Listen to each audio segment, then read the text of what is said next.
Okay, there we go. I was like, I had the wrong camera on. Sorry, YouTube. Hey, Leah. Good morning or good afternoon. I feel like we can finally, you know how I'm always like, oh, it's going to be such an interesting show, but it's going to be really depressing. I feel like today we can kind of just, like breathe a little. I mean, we have a lot of problems still, but you know what I'm saying? So much winning, so much winning. I always say, like, Americans, I'm personally the same. I usually have to learn the hard way, and I was very curious how much suffering it was going to take before people woke up and started changing some things. So it is nice to see that maybe people, have gotten the point and we don't all need to like go to camps, end up in camps before we try to do something about this. So I'm definitely in a better mood today. Give me 1 second. I'm just going to get super chat set up on YouTube and then we're going to get this winning party started.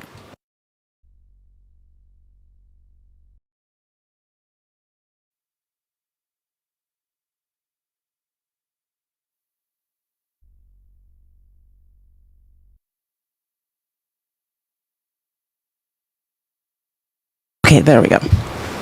And there's no psychotic echo today that's giving us all anxiety. That's so nice. I checked it before. Let's tap the screen. Thank you to the one person who is tapping the screen, whoever that person is tapping that screen. Let's all send some positive energy to Chrissy. Chrissy, she's one of my mods and, just friends, I would say, in our support group of women trying to survive in this climate. And she has a job interview right now. So let's all send some positive energy Chrissy's way and wish her so much luck. Okay. I hope in Finland we can next do hey, Loris. I hope in Finland, Loris is from Finland, obviously. Hope in Finland, we can do the same, what you guys did last night. Oh, I know. I was actually been reading up on like Scandinavia and kind of, because Scandinavia has traditionally been pretty democratic socialist. And then when the EU Parliament started swinging fascist and all this, like I have been reading like articles about how that's been affecting Scandinavia. So I am totally with you, Loris. And for this, it's interesting. I would hope no one's going to capitulate to Trump and Putin, but we'll get into that more. I mean, if we can do it. Thank you for sharing the live, Lisa. I appreciate that. Tap the screen, share the live. Hold on. TikTok Studios telling me to pin my live goal, which I will. Okay, what else? I feel like I'm forgetting another thing I need to do. I never do this. I'm just going to do it while there's no, few people in here. I know I never show any pictures online of, children because I think that's kind of inappropriate, but I have permission to. I just want to show you guys if you guys remember, if you've been watching the People's Receipts, this is episode 113, and it's almost been going on about exactly a year. About a year ago is when I started this. And if you remember, I was very upset, probably 9-10 months ago, because my brother's first child, his name's Xavier, he was having seizures, and I didn't know that it was not that uncommon for children to have seizures, and it kept happening. And thanks to everyone in the chat who kind of gave me more information and resources to learn about that. But little Xavier, my brother's a very high-powered corporate lawyer who makes a lot of money. But anyway, the exact opposite of me. And so he has season tickets to the Suns. Not that he's ever taken me to a game, the Phoenix Suns. But yesterday was Xavier's first time going to the game. And I just want to show you how cute this kid is. Have you ever seen a more adorable child than this child? This is Xavier, my little nephew, and it was his first Suns game, and he had the best time. Look at him. And this is the best part. Well, I'll play the video in a second. He wanted to go on the light rail. I don't want to pretend we have good high speed rail transportation. We started building a light rail that just goes like 3 directions for a few blocks, and he loves trains, so he wanted to go on the light rail. Just listen to how cute this little kid is. It just Okay, can you say we made it on the light rail? We made it! We made it!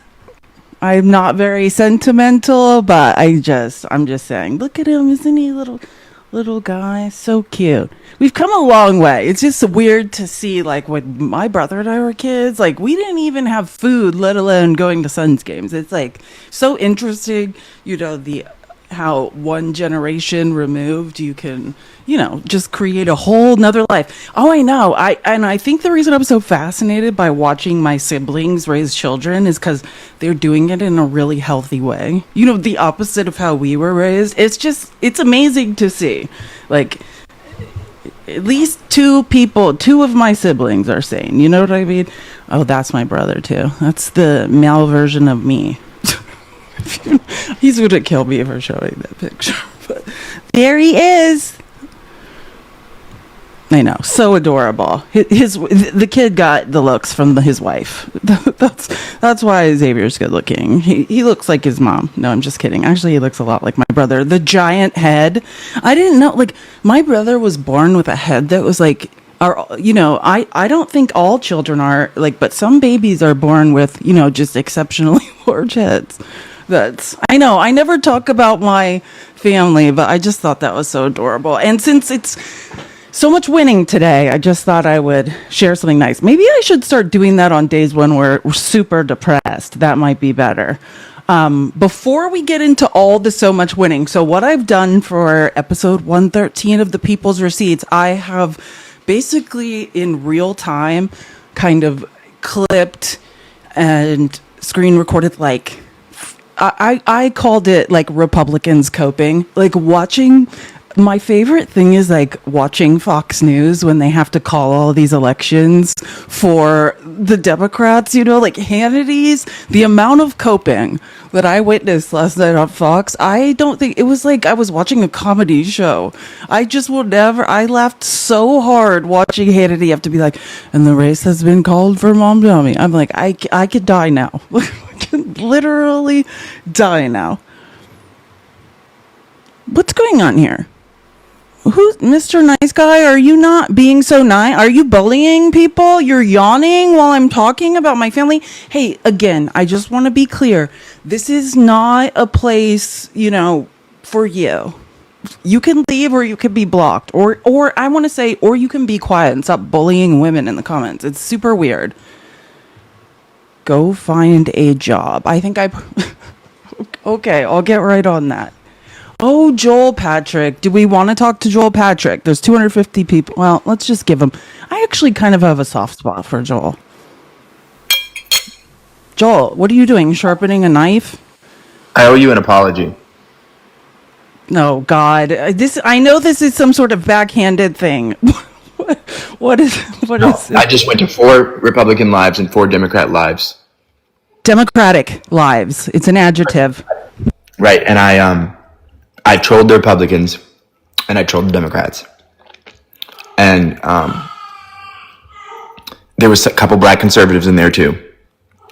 And the Democratic lives or in the Republican? No, the black conservatives were in the Republican live. Okay. And they were as insufferable. And I was just You're saying is the apology because, let me just make sure I understand the line of logic. You're saying you previously thought I was the most insufferable person on earth, and today you met a couple of people who were equally as insufferable as me? No. I don't find you insufferable, and I never found you insufferable. No, I found that my people are doing every bit as bad. And this messaging, and just between what is the message? Because I'm interested in that. Like, what are the vibes today in the Republican lives? Because for my mental health right now, I do not watch any lives on TikTok. So tell me what's going on. The Republican lives are all like, oh, Democrats hate black people because you didn't support Winsome Sears in Virginia. And I'm like, well, she was running as a Republican, so it's not reasonable to assume. Trump didn't endorse her. That's bro. Like, Trump wouldn't, and not because I just want to be sure not because I'm not saying I don't think Trump's racist, but I I'm saying he didn't not endorse her because of that. Trump doesn't endorse losers. Joel, you gotta stop eating, or I have to get rid of you because it's giving me anxiety. All right, sorry. Stop clanging your spoon Yeah, so, against the bowl. But yeah, Trump doesn't so she endorse actually- losers. she didn't lose as Trump bad as, never endorses. The closest he ever got to endorsing that woman No, he was endorsed a loser. vote Republican. Oh no, he's endorsed several losers. But you know what I'm saying? He endorsed never. Cuomo. You know his.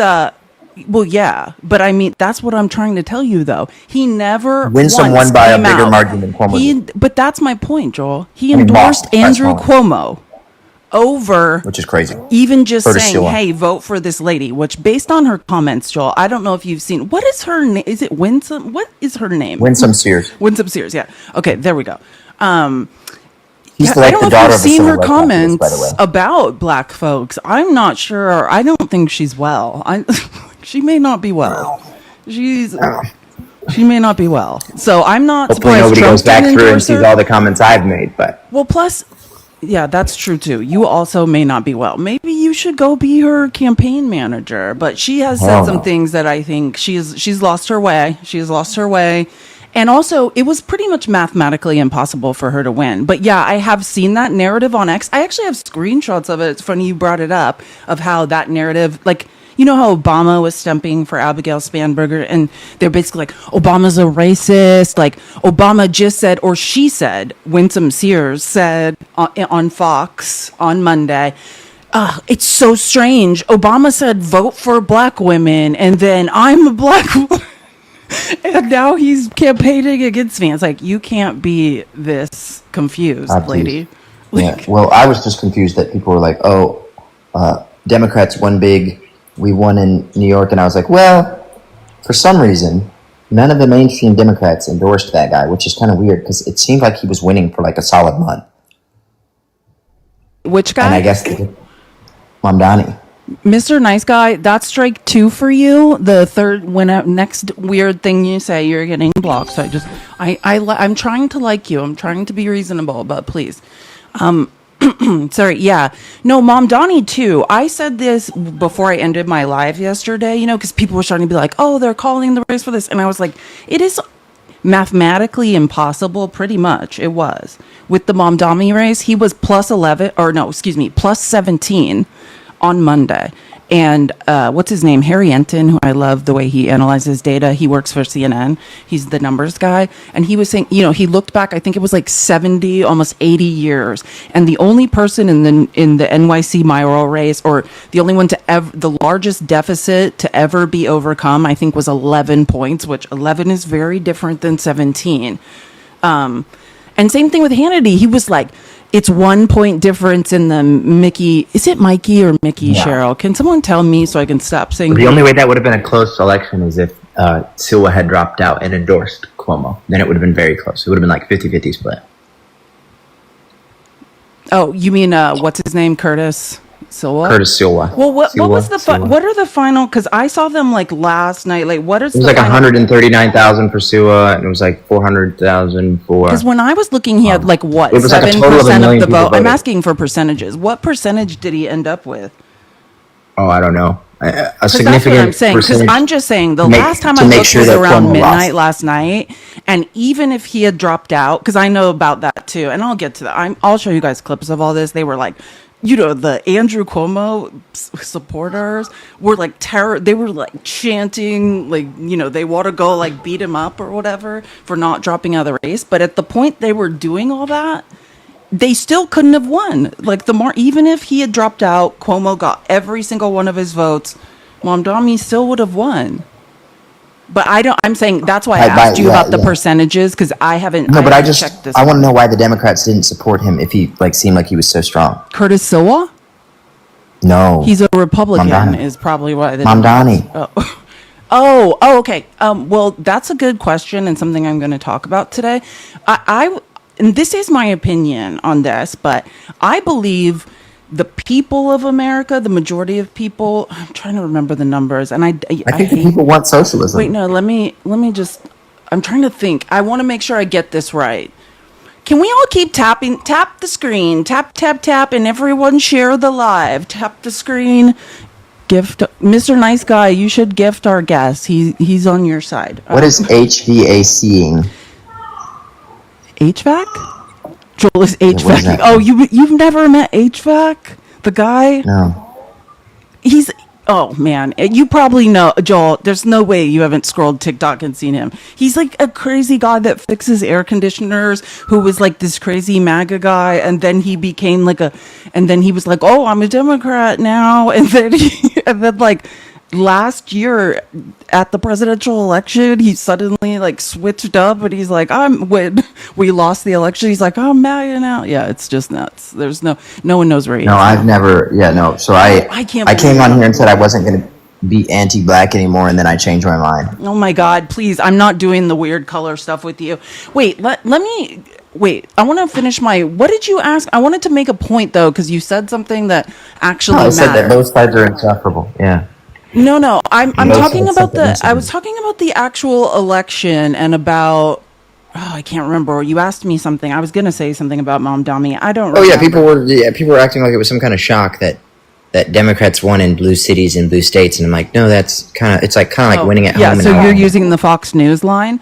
Yeah, I could get into that. Like we broke No, that's up not a Fox News the line, that's just a Mississippi. Well, no, fact. that's not true. Then you haven't looked at the down ballot elections, right? We broke up the Mississippi supermajority. We took back two state legislator seats in Georgia that have not gone blue in years.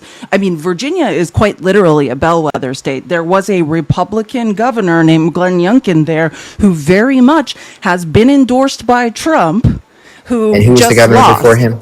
The guy, he just gave a speech this morning. Actually, he was surprisingly sane while doing it. Glenn Youngkin. No, so Youngkin- to say Youngkin didn't like lose. people who are Youngkin just wasn't running. telling themselves these are all bellwether states. So then you either can't read. Yeah, Pennsylvania kept their Supreme Court judges, but I mean, Virginia is literally a bellwether state, and I think again. I had Right, a which long is night why I'm last saying, night. like, this Senate election is Republicans, I huge. think, are slated to lose at least 10 to 12 seats. And Right, and then when that happens, you can go around saying, "Look, we had a blue wave." But winning some runoff elections and some obscure elections, however take you back have to control of cope the with House. this, I'm not. It's not coping. No, Joel, I don't care because I know that none of them have my best interest in mind. coping. I've been screen grabbing or screen recording Republicans Police. coping. That's the title of episode 113 of the People's Police. Receipts. It is Republicans coping. That is Police, quite I don't literally care. what is It doesn't going on. affect my life. So let me just to bring this back around. You are a very interesting person, Joel. You walk a lot of tightropes and fine lines. I believe that There's no somehow, tightrope. Republicans still maintain control of the House, the Senate, the judiciary. They control every aspect of the government. Let me just bring this back around so we can wrap this conversation up. But do come see me more, Joel. I feel like eventually you're going to have to admit I was right about everything, and so just keep coming. You're not back. right about everything, but you've been right about some things, Oh, and yeah. I've given you your flowers when you were right. Thank you, and thank you for saying that. Okay, this is my question, though. So you're saying this morning you were in conservative lives, and they were mad at you. Why? Like, what did you say? Well, I to was get kind attacked of- by them.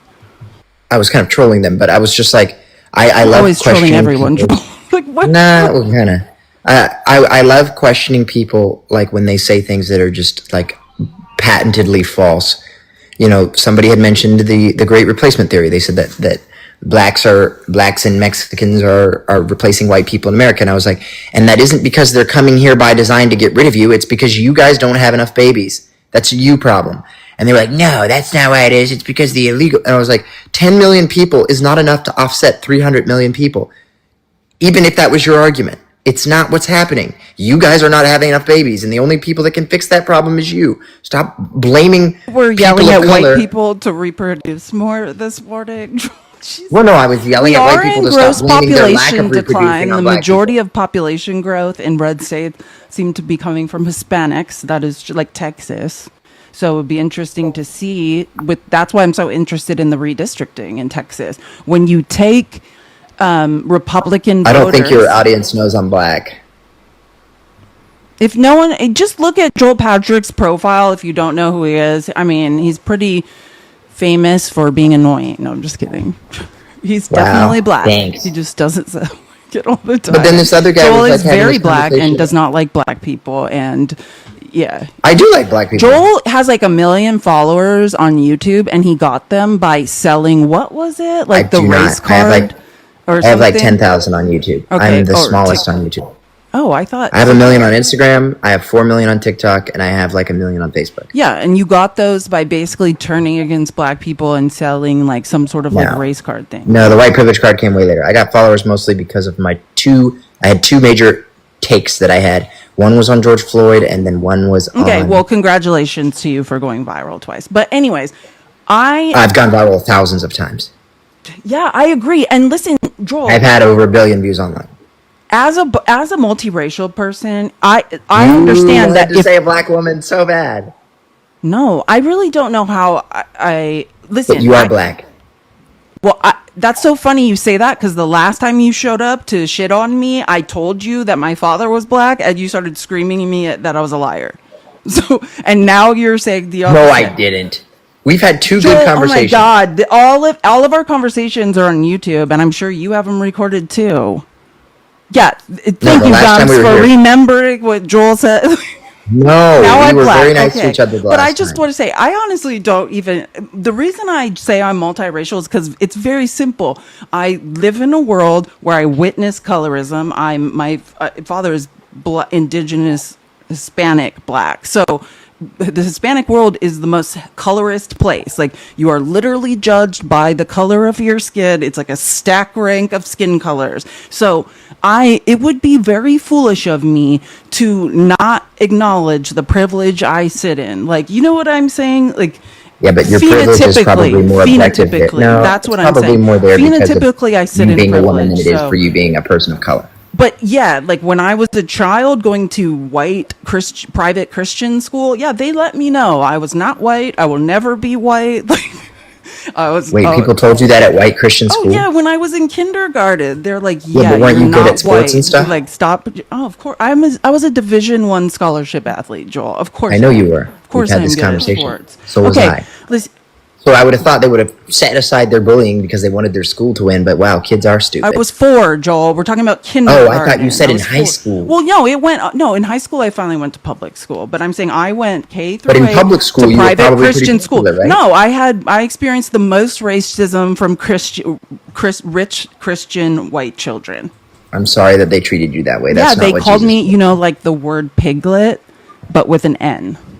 That was my nickname from 2nd grade to 8th grade. That's crazy because you don't even look. Yeah, and you carry water for conservatives.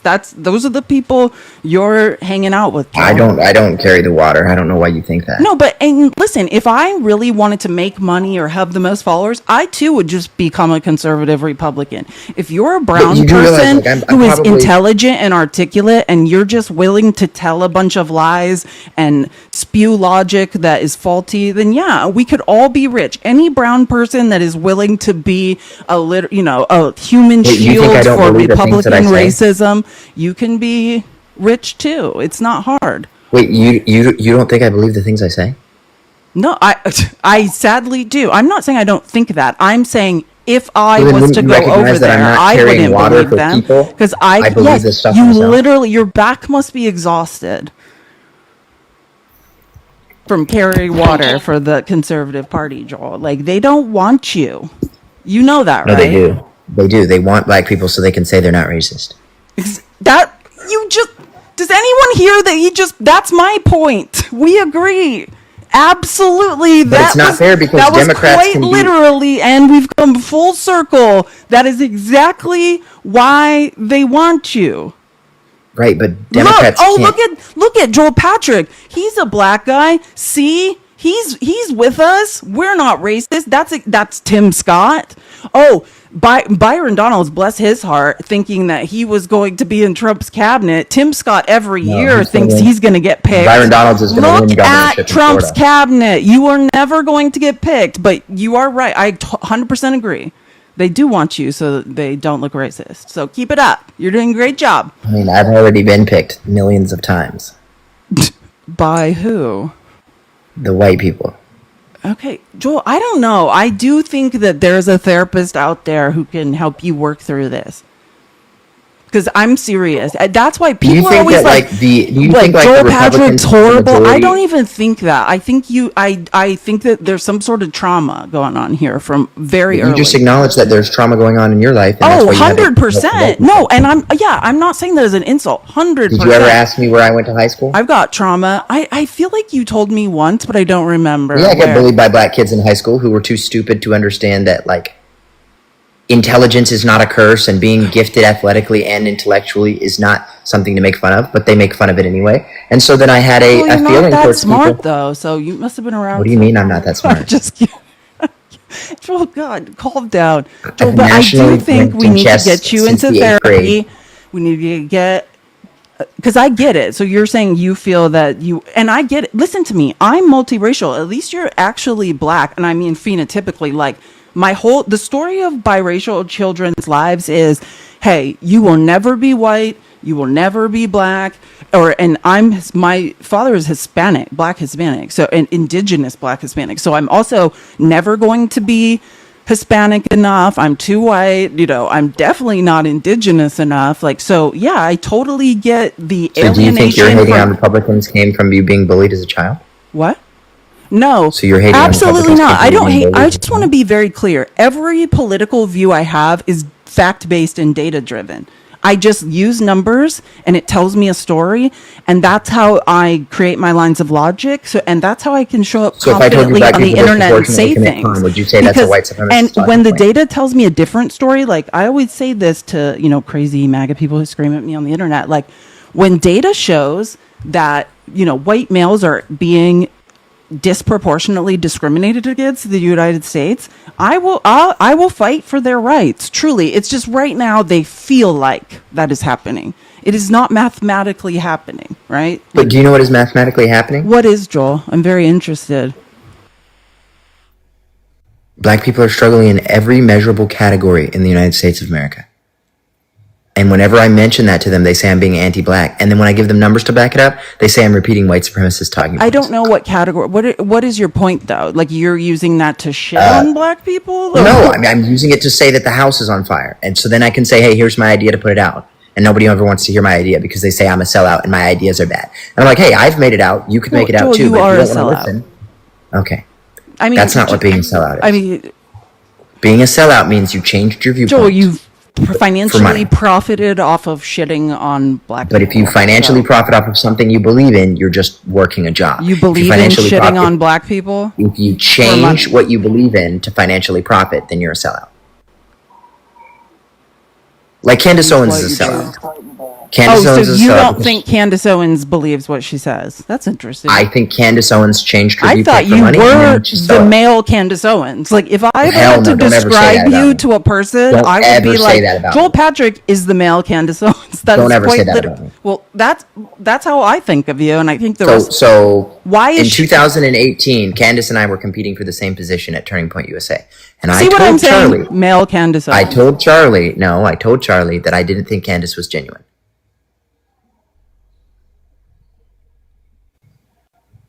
Wait, so Candace- you were interviewing? Now this is tea I've never heard. You were interviewing for what position? And were you going to live in Arizona, or you were going to just work wherever? No, this was before Candace. This was before Turning Point was even in Arizona. Well, Charlie Kirk is from Arizona.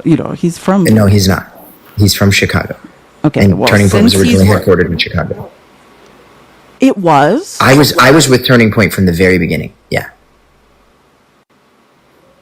I Their introduced first Charlie Kirk. offices? I don't know. That's not what they Yeah, say. I introduced They- Charlie I mean, Kirk I to don't Drake know. Bell. Well, I don't know. They tell the story at those Phoenix Turning Point. It's not really offices, like a campus or whatever they have. No, it is. They called it like the birthplace of Turning Point. Oh no, it is a campus now. They've got Yeah. multiple Oh, I know. buildings. I live by it. I'm aware. So Yeah. I'm just saying they're selling a false narrative. I don't ultimately care. I'm just saying that's how they sell it to Arizona's MAGA. It's like MAGA's So pride and joy. Candace has gone to every conservative organization and she's been released from every single one. Yeah, for anti-Semitism and other.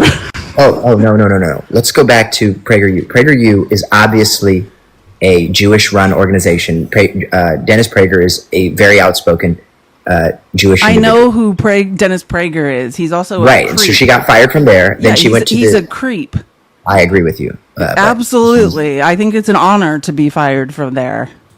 well, it gets better. So then she goes to Daily Wire, gets into it with both Jeremy and Ben Shapiro. Because of anti-Semitism.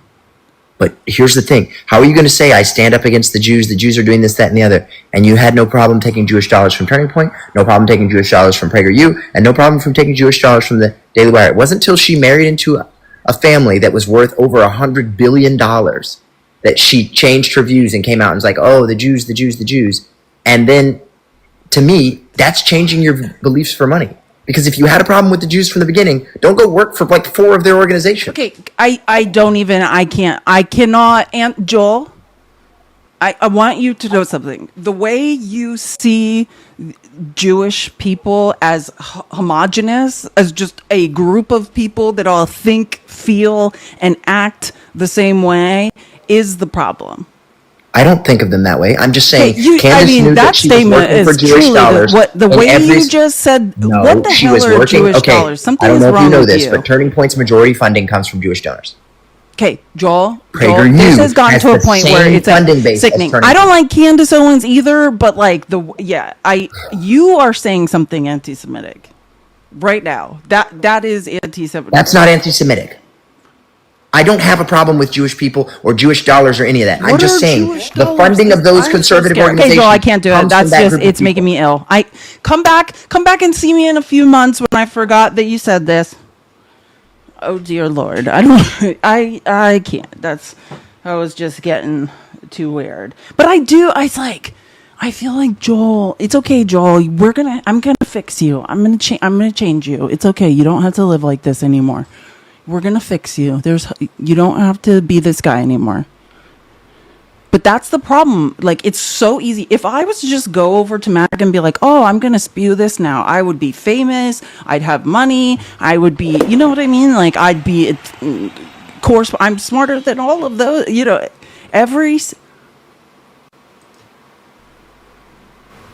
What? I just got a violation, not for anything. Joel, I hate you. Hold on a second. Let me just. Where's the appeal button? I understand this is unclear. My letter doesn't contain the mention. Yeah, I definitely. The funny part is, it's not for like racist. It's not for anything Joel was just doing. Like, TikTok is so strange. It was like, I don't even know. It said I was directing people off of TikTok. Like, what did I ever do? Hold on, I just gotta open my app so I can monitor, because this is how I can monitor my appeal. This is the only way to do it. Wait, how do I? God, we're gonna have to.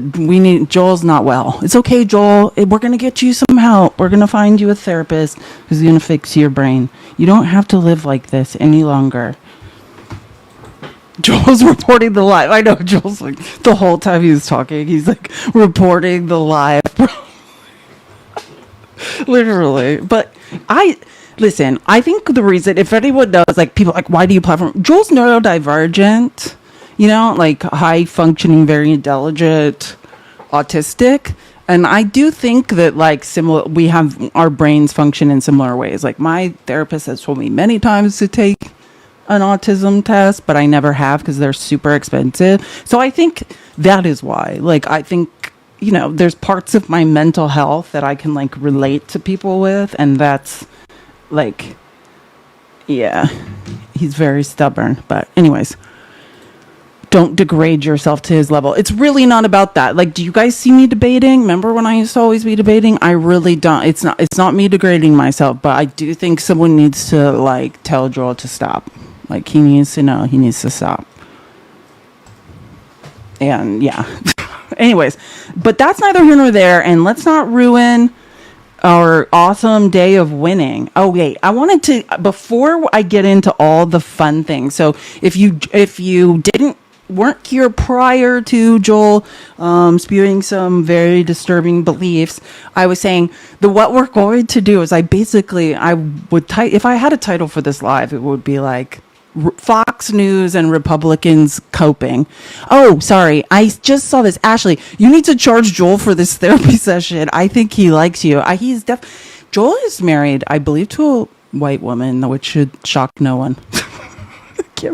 He showed me the last time he showed up. Usually our interactions are much more angry and screamy. Like, and and he literally like pulled up, like we have gone at each other for like hours screaming. And I think on the last live, if anyone was here, does anyone remember when he like pulled up a picture? Because normally he turns his camera on, and he like pulled up a picture of his wife. Anyways, you need to charge Jolie for this therapy session. I think he likes you. I do think so too, and that's what I'm saying. Like, not likes me like in a creepy way, but I think that I can say things to him and he'll like receive it. I don't think he's going to change, but he is the male Candace Owens. I think that's fascinating that he sees her as an op. That's like, you are Candace. Like, you're her. She's you. She is you. You are him. Okay.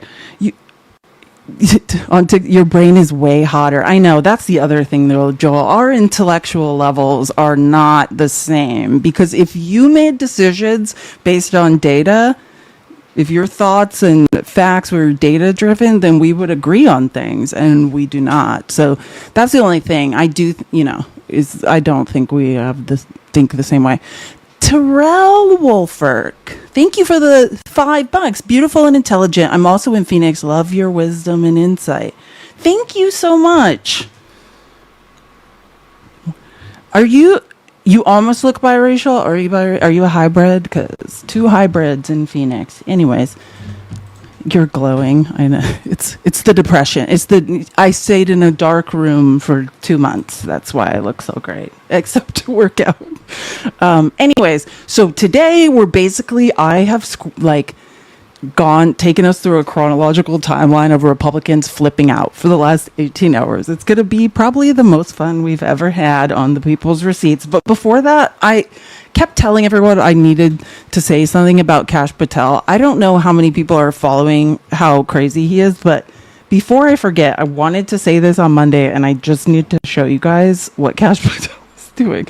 I don't know if you've heard this, but he's flying around in private jets, which his excuse is, I have to. The director of the FBI has to. Oh, I love these octopuses. Sorry, and I'm going to update the gift goal. I'm just saying that because somebody asked me like 2 minutes ago to do that, and I was like, here, let me just do this really quick so I can stop annoying people. Let's do some floating. I'm going to do these because it's easy, because I found them first. There's so many new gifts. I want to see what they are. And pin it. Okay. And I'll update the other goals in a second. But I just need to show you something about Kash Patel.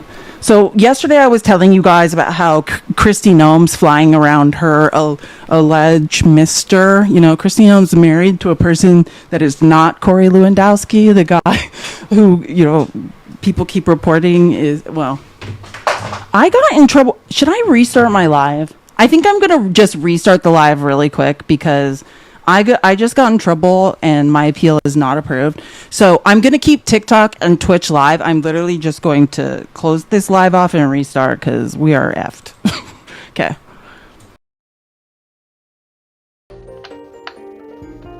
Oh my god, that's so...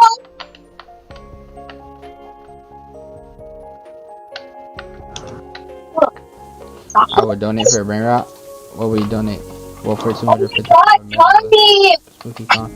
I'm not really looking for a spooky con.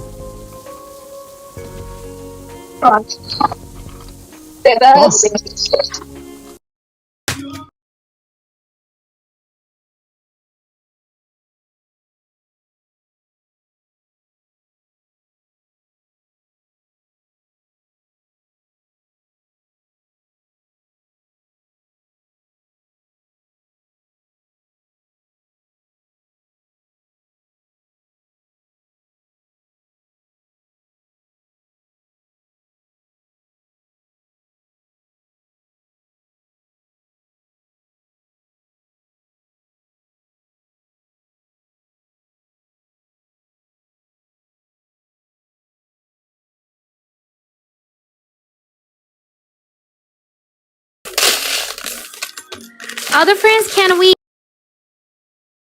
Person make bracelets or something. They're like watching somebody make bracelets in Asia while I'm talking. Okay, you're back. Okay, there you go. Sorry, whatever you guys, or make candy. I don't know what that was. That was strange. And there was like 10,000 people in that live. It's so embarrassing. Like, I'm just going to start making bracelets. Forget politics and the hours of research I do. Like, apparently if I make bracelets, 10,000 people will watch. Hello, tap the screen, share the live. It happens to anyone who tells the truth, quite literally. And these violations are getting worse and worse. I don't know what's going on. I think it's happening to everyone. At least that's what I've seen. I've seen a lot of creators talking about it. I don't know if it keeps going this way. I'm gonna use Streamlabs or OBS and push my lives from there. But then that has problems too. Like that's I never talk about Jay, but I think that's why he doesn't do lives on TikTok, because he started pushing his lives from Streamlabs, like YouTube and stuff, and like he just also was getting all these violations, so he just stopped pushing them from there too. So I don't know if that will solve the problem or not. I need to do more research. I'm in YouTube school right now, so once I graduate, I'll let you guys know. I told you guys about YouTube school, right? It's like serious. It's not like TikTok. You have to like do all these assignments, and if you complete them all, school is like, it's like a semester basically. It's like 2.5 or 3 months, and if you complete all your assignments and attend class, then you get an account manager for life. It's pretty cool, but I'm definitely not. Okay. Evie, I wasn't saying Jay is never on TikTok. I'm saying his lives aren't. Like, his actual show is not. Not that he never goes on TikTok, a lot other people's lives. I'm talking about he doesn't push his lives through Streamlabs to TikTok. Well, anyways, I can't. Maybe he started now, but he didn't for months. I don't have time to correct you, because I could read he told me this. For months he didn't, and now it is. Like, like so cool. Like, why are people acting? He told me this out of his own mouth, and then people are correcting me like I'm crazy. Like, I do know what I'm speaking of. My point is not where Jay is. I don't care. My point is that I don't know if it's going to help, right? Like with the violations, whether you are pushing the lives from Streamlabs or you're pushing them from TikTok Studio out, either way, it still seems to be a problem. Well, that's why he was missing. Everyone accused me of doing something to him, but that's why he was gone. That is why he was gone, because he was pushing his lives out from Streamlabs, which nobody even knows what I'm talking about, and they're correcting me like I don't know. I know exactly what I'm talking about, and kept getting violations, and then he just decided, like, fuck it, I'm not gonna do it anymore. And it sounds like he started again, so cool for him. Anyways, I do not care. My point is, I'm not sure what the solution will be if TikTok continues this way. Oh yeah. Oh, sorry. Anyways, let's move on from that. Wait, I feel like I was trying. Okay, so this Kash Patel thing, this is what I was talking to you guys about. That I was like, has anyone heard of this? He's been using like PJs, because the director of the FBI, I guess it has to fly private now for security concerns, but he keeps going to like concerts. His girlfriend is like a D-list or E-list or F-list, literally, country music singer. So he's like flying around to like go to her gigs, and this is hilarious. Wait, I'm not gonna, let me pull it up on here. It's easier for me to read this way, or maybe not. I'll just do it from here. Kash melted down and imploded this weekend after more drama involving his taxpayer-funded private jets for booty calls. You should read the articles about this. After a story broke that Patel once again used a private government jet for personal entertainment, this time to watch his girlfriend sing at a wrestling event. Her name is like Alexis Wilkins. I don't follow, like, I like maybe older country, but I don't know anything about new country. But I think her name, I don't know if anyone's heard of that. Her name's Alexis Wilkins. After the story, okay, so he's basically using our taxpayer dollars. I love, and this is going to become relevant when you see like the Republican cope and all the lies they're telling. They're saying the Democrats are wasting money while we are funding Kash Patel's like constant trips to gamble in Las Vegas and see his like D-list girlfriend. Yeah, see, no one knows who she is. Thank you. And he's saying she's a country. I believe he himself, in an article I read, said that she's a country music superstar. And like the comments under the article are literally like, absolutely no one has heard of that person. Like, he attempted to distract from that by claiming that his agency. So if you guys haven't heard of this, this is where it got insane. On Halloween, he takes a private jet that we paid for to go see his F-list girlfriend, who he claims is a country music star, sing at a wrestling event. And then when people like caught on to that, because like flight tracking and stuff, this is public information, and people were pissed. Like Republicans were pissed. Like he was being eaten alive on X. So in order to try to distract from that or say he was doing a good job, he starts lying and saying, well, I stopped a tea attack on Halloween. Like, it's the crazy. He attempted to distract from that by claiming that his agency prevented a major tea attack planned for Halloween. But as details emerge, it appears that Keystone, that's what Ron Filipkowski calls Cash, continues to lie to cover his incompetence and corruption. And none of this happened. That's what's coming out. So this is the Michigan defense lawyer. Like, he's like, oh, I stopped this huge tea attack. So this is these kids, their children, their lawyers. This is what he told the Associated Press.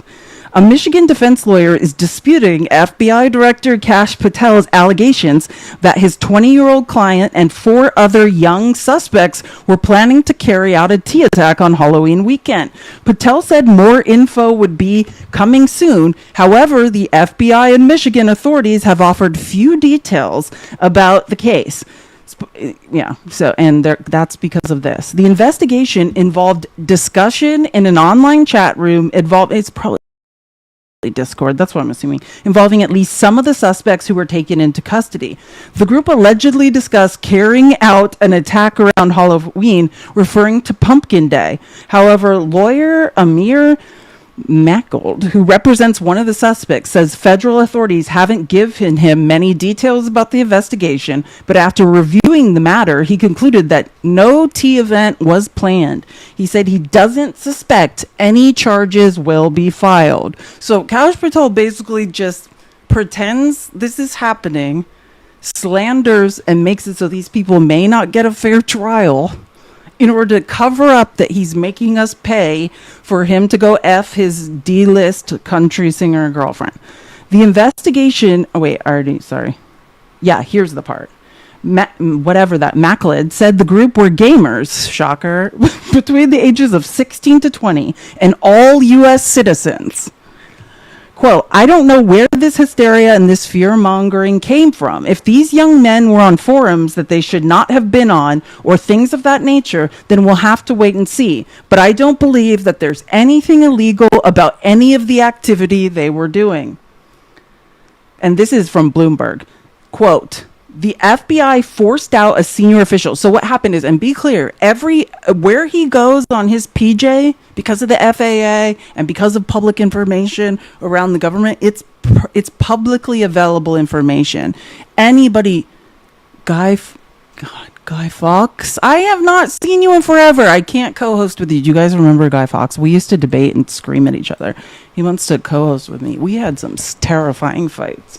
Yeah, I can't go back there. My therapist would be very unhappy with me if I got in an argument with him. Okay. The FBI forced out a senior official overseeing aviation shortly after Kash Patel grew outraged about revelations of his publicly available jet logs indicating he'd flown to see his musician girlfriend perform. His name is Stephen Palmer, a 27-year-old veteran of the FBI, became the third head of the Critical Incident Response Group, which includes FBI pilots, to be fired or removed in Patel's short regime, adding to a year filled with retributed terminations. Okay, I need to turn off co-host invites because this is not. Okay, I figured I did it. So yeah, he got someone fired who it's not this guy's fault. This is publicly available information. This is what also it's very similar to what Pete Hegseth keeps doing. Anybody who just says anything about him and the creepy, outside of procedure activities he's always up to, he just gets rid of them. Patel then made this pathetic post Sunday afternoon. This was, oh my gosh, and I have the actual screenshot. It's crazy. Quote, "We will not be distracted by baseless rumors." You mean actual flight plans that are publicly available of you using taxpayer dollars? Remember, that weekend, people are going hungry and don't have money to buy food. Well, Trump has a great Gatsby party going on. He's like flying around to see his girlfriend that we are paying for, but they can't find money to pay for SNAP for people, and majority of children, mind you, who are starving to death. "We will not be distracted by baseless rumors or noise from the uninformed internet anarchists." The guy's a Republican who works for the FBI. "I've always said, criticize me all you want, but going after the people doing great work, my personal life, or those around me is a total disgrace.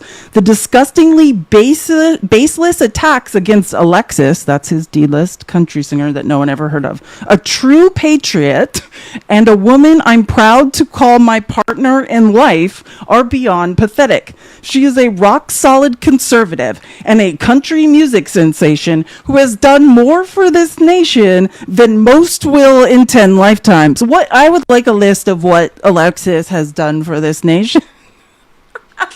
Sing the national anthem, know the words to the national anthem. And I'm saying this because if you look at comments, it was Republicans on X who were attacking him. And they are like the comments on X are like, "I love country music. Nobody knows who that is."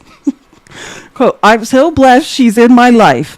Attacking her isn't just wrong, it's cowardly and jeopardizes our safety. My love of family will always be my cornerstone." I can't. "And you will never tear that down or keep me from them. And to our supposed allies," because he's mad because, like I said, a lot of this was coming from Republicans are not happy with this man, especially since the Charlie Kirk thing, and he was like getting like a table at a club and didn't leave when all that happened. "Your silence is louder than the clickbait haters." He's like, "I'm more mad at MAGA for this." Well, they're mad at you too. "I did not see anyone criticize his girlfriend. It is not about her. It is about his continued use of private jets." This is Ron Filipkowski talking now. "I did not see anyone criticize his girlfriend. It is not about her. It is about his continued use of private jets to fly around the country for date nights every week while being utterly incompetent at his job." Preach. And then he writes, "She's also not a country music sensation, not even close." And everybody I mentioned her name to, I texted a friend I have who loves country music. Like, we went to college in Idaho and played volleyball together, and she's like, no idea who that is. So, and anyways, these are just some headlines I screenshotted. I guess this is her, which, if you've ever seen the people Kash Patel has dated, this is his type. It's all like, I swear to God, she looks a lot like his last girl. Like, always extremely tiny, petite, dark-haired women. This is his type. Like, if you've seen, you know me, I'm always up on the Capitol Hill blogs and what congressional aides are talking about. He was recently photographed. I thought it was her, but apparently it's someone with ties to like Israel and Mossad. Looked exactly like her. And people were like, "Oh, is this Kash Patel's girlfriend?" Which now I get why he was so mad about that, because he was photographed with her like in the lobby of like a hotel or his apartment building or something. And now I get it, because he has a real girlfriend who apparently is so famous. I mean, Taylor Swift, she is not. We don't know. Anyways, and this is why it's so funny. In 2023, this is Kash Patel's quote about Christopher Wray. This is like, the hypocrisy of MAGA Republicans knows no bounds. And I'm not saying take all their funding. I'm not the defund everything guy. I'm just saying Chris Wray doesn't need a government-funded G5 jet to go to vacation. Maybe we ground that plane. 15,000 every time it takes off. Just some thought. Minimum. I just, it's sickening to me that they lied, and I'm not talking about to me because I can, identify that these people are liars. My brain works. Yeah, her name's Alexis Wilkins. I said it a couple of times. Sorry, I wasn't trying to like bogart what the country singer's name is. I said it like a couple of times. Her name is Alexis Wilkins. I don't know if anyone knows who that is or not. What am I doing right now? Okay, yeah. So it's very ironic to me. This is the same thing with the Epstein files, right? This man campaigned for years and years after J6 about how the Democrats never wanted the Epstein files out and it was all a cover up. And who's one of the key pieces in the cover up now? Him. Oh, no, Christopher Wray shouldn't be using PJs to get around, but now you're using them like twice a week to go to Vegas to gamble and to go see your D-list country music girlfriend. Like, it knows no bounds. Oh, and that's the actual, I read that already, so we don't need to get into it. And the other thing I need to cover before we get into our victory lap of Republicans coping today, I mentioned, does anyone understand what Nancy Mace has done now? Has anyone heard about this? Nancy, bless her heart, Mace. I don't know. It's like, Ron Filipkowski said something like on his live, what did he say? He's like, it's like Nancy Mace is seeing how crazy a Republican can be and still be reelected in like a state with a red supermajority. She's out of her mind. She attacked like everybody at the South Carolina airport, basically. Here, let me just pull this up so I can read it to you because it's insane. Like, she basically had a nervous breakdown at the airport, threatened like everyone in TSA. What would happen to us if we did that? What would happen if we were in an airport threatening everybody there? We would not be getting on a plane. That's not normal. Here, let me read this to you. Nancy Mace unleashed a tirade against, and remember, this is the woman whose only job in Congress is to monitor bathrooms and accuse women who are using the bathroom of not being women. That's what she does. Her and Lauren Boebert, which, by the way, I'm going to keep saying this. Where the F is Lauren Boebert? She okay? Someone should check on her. Unleashed a tirade against law enforcement at Charleston International Airport. Mace cursed at police officers. Think about this. Who's flown lately? And I want you to keep in mind, this is a government shutdown. TSA workers are basically working for free.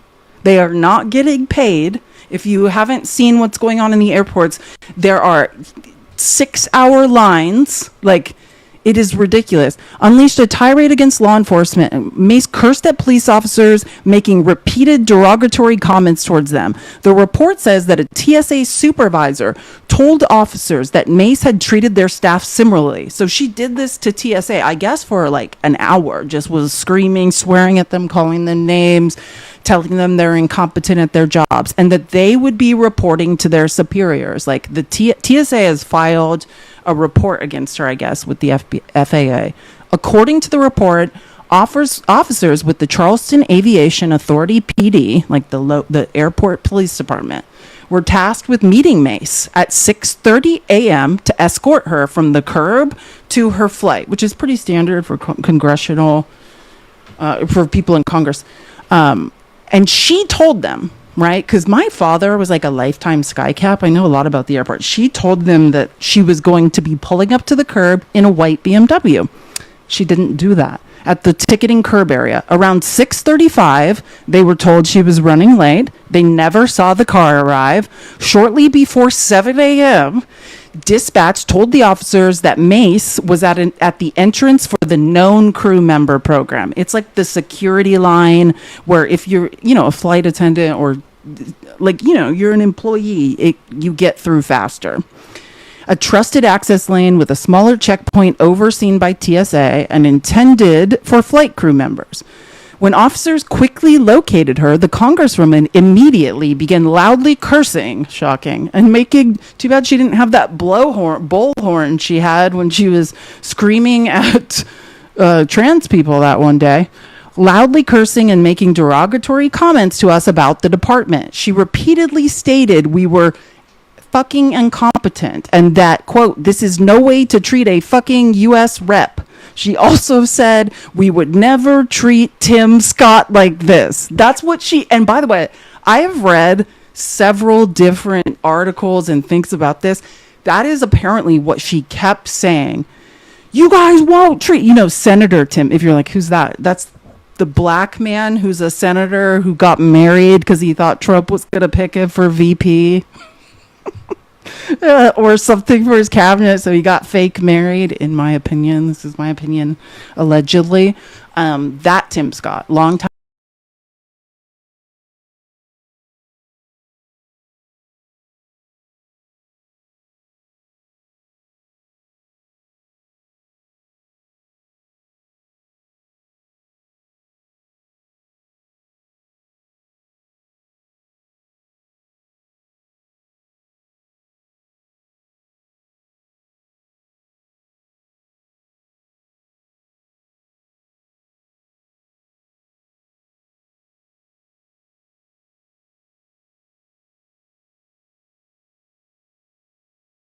We're watching some random person's TikTok. Just kidding. Sorry. Okay, we're back. I think we're okay now. Sorry, YouTube and Twitch. That was not me, though. I just got a notification from Streamlabs and it closed. Very, very seriously. I don't want to be the next person that gets shot and killed. And and to be clear, other elected officials have used that crew member line. And all the time. Yes. I advise so TSA, because she started telling all these lies. You know what she does? Remember what she was doing when she became the bathroom monitor of Congress, and she kept falsely accusing women assigned female at birth of being men in the bathroom, and she would post like 500 to 600 times a day on X.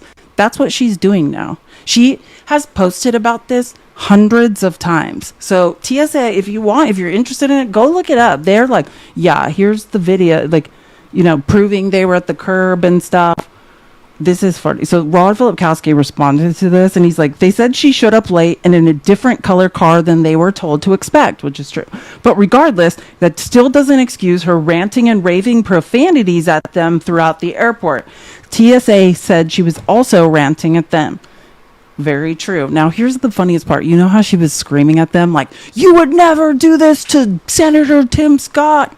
So Tim Scott yesterday posted this, and he is not happy with Nancy Mace acting a fool. Listen, I love the way he wrote this. For reasons that are unclear, I think before any of us post anything or type anything on Blue Sky or X about Nancy Mace, that's what we should always write. For reasons that are unclear, comma, and then just whatever she's up to. That is, on her tombstone, it should quite literally say, for reasons that are unclear. Because that is the story of Nancy Mace's life. No one will ever understand why she is up to whatever she's doing. The reasons are always unclear. Wait, here, let me see if I can make this bigger. Representative Nancy Mace invoked my name during and in the aftermath of her situation at the Charleston International Airport. So let me be clear on a number of points. I cannot stand Tim Scott, but I'm here for this. I have used that airport since long before I was ever in Congress, and every interaction I have had, without exception, has been positive. The women and men of the airport police are professional, courteous, and go beyond the call of duty. Because I have lived with D threats for longer than I can remember.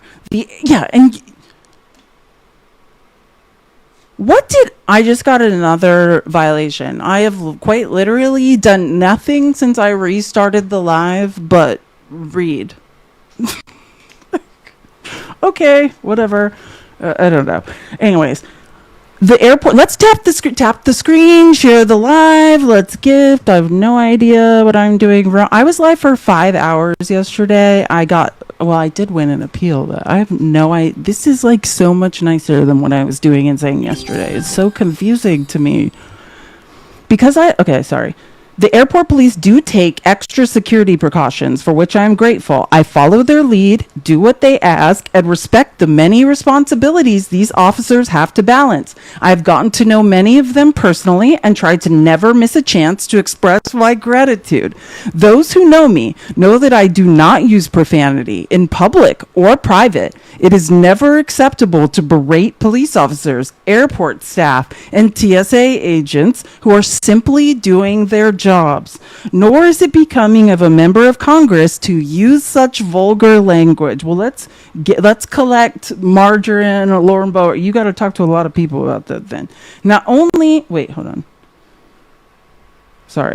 are these officers sworn to protect us, but we also take an oath to represent them. We work for them, not vice versa. Why am I frozen? Oh, it's a bear. Thank you for the gift. I love it.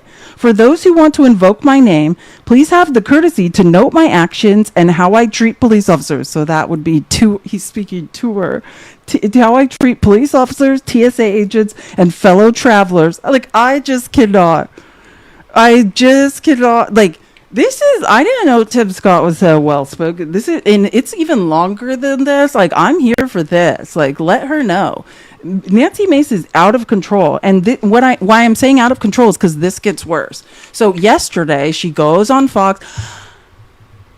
Thank you. A little caterpillar turned into a butterfly. I love it. So she goes on Fox and tries to do that whole crazy sob story and be like, oh, and everybody on X was like, shut up, lady. And she continued posting. She's now suing. I'm not joking you. She verbally attacked TSA for hours. Any of the rest of us in an airport who said or did, I mean, one sentence of that would be in jail. And she is suing them as of today for defamation. I don't think she understands what defamation is. Do you understand the bar for defamation? Like, this woman is out of her mind and has been out of her mind, continues out of her mind. No, what do I mean Tim Scott is well-spoken? I mean that most Republicans cannot. I used to be a second grade grammar teacher. I have never seen a Republican like write a long post and not make grammar errors. And he wasn't speaking. It's obviously writing. He didn't say this like on the internet. I mean, I have never seen somebody express themselves in that way so clearly and concisely. Have you ever seen Nancy Mace write online? She can't. Have you ever seen Marjorie Taylor Greene? I'm saying representatives from South Carolina, and I don't follow Lindsey Graham. I don't know what he's up to, but I'm just saying I appreciate that Tim Scott, instead of just being like, I'm going to let this ride and just, I don't know, have her back or act like she's not inappropriate, shut it down. And let's be honest, Tim Scott co-signs Trump's terrible behavior all the time. He never shuts it down. Even when Tim Scott has been openly disrespected hundreds of times, I've never seen him do what he did. Which then again, now I think about it, like, that's probably problematic too. Like, maybe he did this because he can punch down on her because she, So actually, now that I think about it, maybe it's not that great. I just am appreciative of Tim Scott doing the right thing because I watch him sit in silence and never comment ever when people do him dirty, F him over. Like, if I was him after the whole, oh, Tim Scott's a VP candidate, like that was the most, like, Trump made a fool of him. Did he say a word? Was he like, hey, I don't appreciate this or that? Like, no. So that's what I'm saying. He said something for once, and no one ever does. But now that I think about it, it's easy to punch down on her because they all hate her. So it's actually not that impressive. But anyways, she is quite literally suing. Wait, I want to make sure I get this right. She's suing American Airlines and the Charleston Airport, which makes no sense because her actual disputes are with the police and they're with TSA. So, and that's another point. So now she's suing an airline that had nothing to do with it and the physical airport because she can't, sue TSA because that's the government, which would essentially be suing Trump at this point. Like, it's insanity. Like, this behavior is insanity. Oh, that's funny. Never mind. Anyways, that's what I want to say. Get glasses? Why? What does that mean? Do I need them? Do I look like I'm squinting? Insanity. I like it. Oh, okay. I was like, oh, I don't, because it's hard. Actually, it's this, I was like, I should probably put them on. I have really good vision, but just staring at computer screens. No, when I used to work in the tech industry, people would be like, you're squinting all the time. That's why I ask. I'm just like, oh God, is it happening again? That's why I started wearing those glasses. Anyways, but you're not talking about me, so it doesn't matter. Okay, let's move on to our actual victory lap. I just wanted to show you. So now, apparently, American Airlines, who, as far as I can tell from every report I've seen, has done nothing to Nancy Mace. They're the only people that were not involved in this, and I guess they're now going to be sued. Oh, somebody needs something. Wait, something is wrong. Sorry, TikTok Studio was frozen. I couldn't click on things. So, yeah, but I guess we'll just keep an eye on that. And like I said, Ron Filkowski, I can't remember exactly what I said, but he's like, I think Nancy Mace is trying to see, like, how insane she can act and still be reelected in, like, a Republican, like, majority red state. I just want to be clear, is it the first? I think it's the 1st district of South Carolina she represents. That is a pretty moderate district. The reason she was elected is because her original pitch was, I am a moderate, right? Like, I was a rape victim. I care about women. I am a supporter of the LGBTQIA. She was the literal, what do you call that when you're like the head of a parade? Is it like the mayor of a parade or what? You know what I mean? She was literally like the honored guest of LGBTQIA parades. And now she's this person. I don't understand. Parade marshal. Thank you, Katie. I knew somebody was going to tell me. Thank you. I'm like, what did I say? Mayor? Parade marshal. Thank you. So I'm actually surprised. Charleston is turning bluer and bluer like every day that passes. So we should put up a real candidate, like a solid one, and see if we can get rid of her. But then again, we can't. Yeah. Who knows? I don't know. There's some reason they just keep having her back, and I don't know what it is. She tried to run for governor, and literally nobody would support her, so she had to stop. Okay, so now we're taking our awesome victory lap over Republicans complaining and coping, which will be the crown jewel of this presentation, will be Mom Dommy's speech. And like at first I was just going to go with like the Midas Touch clips of the speech that Asen did. But then I saw the whole speech and I was like, oh, this doesn't do us justice. Like, he might be our new Obama. Like, I don't know if we're taking the big, you guys are going to die. We're going to just switch off between Republicans crying and like Mom Dommy's speech. Last night I was like, holy shit, like this is it. Like oh my God, that man can give a speech, and how smart. Michael, literally, that's what I was going to say. The speech was poetry. When he started talking about prose and things, I was like, oh, this man is brilliant. It's not that I didn't know Mom Dommy was super intelligent. I did know that, but I didn't know, like, you could tell, like, that's a liberal arts person. You know what I mean? Like, that man took some English classes. He's, like, not English as in learning to speak English, but you know what I mean? Like, I'm very interested in, like, literature, his allusions, his references to literature in the past. Like, oh, and what did he say at, like, the last, like, 4-minute mark? He was like, Trump, turn the volume up. And I was like, this is...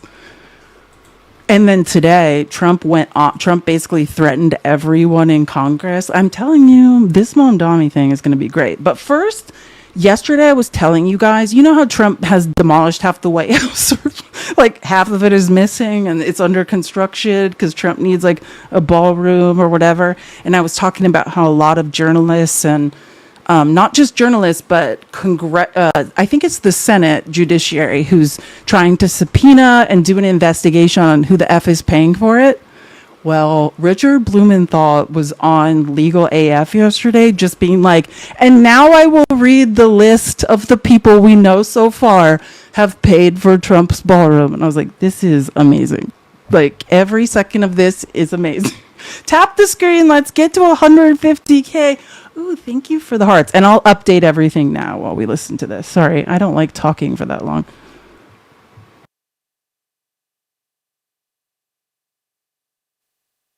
Why can't I hear this? Hold on.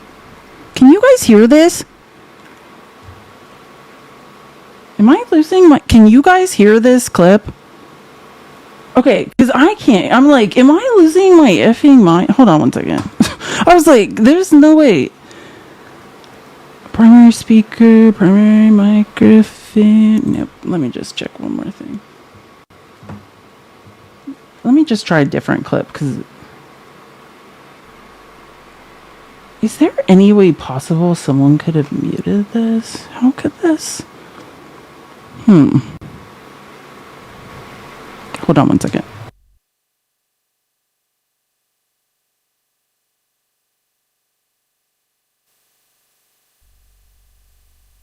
This was definitely working earlier. Hold on one second. Oh, yeah. Okay, hold on. Let me try something. Really? There we go. Let me see.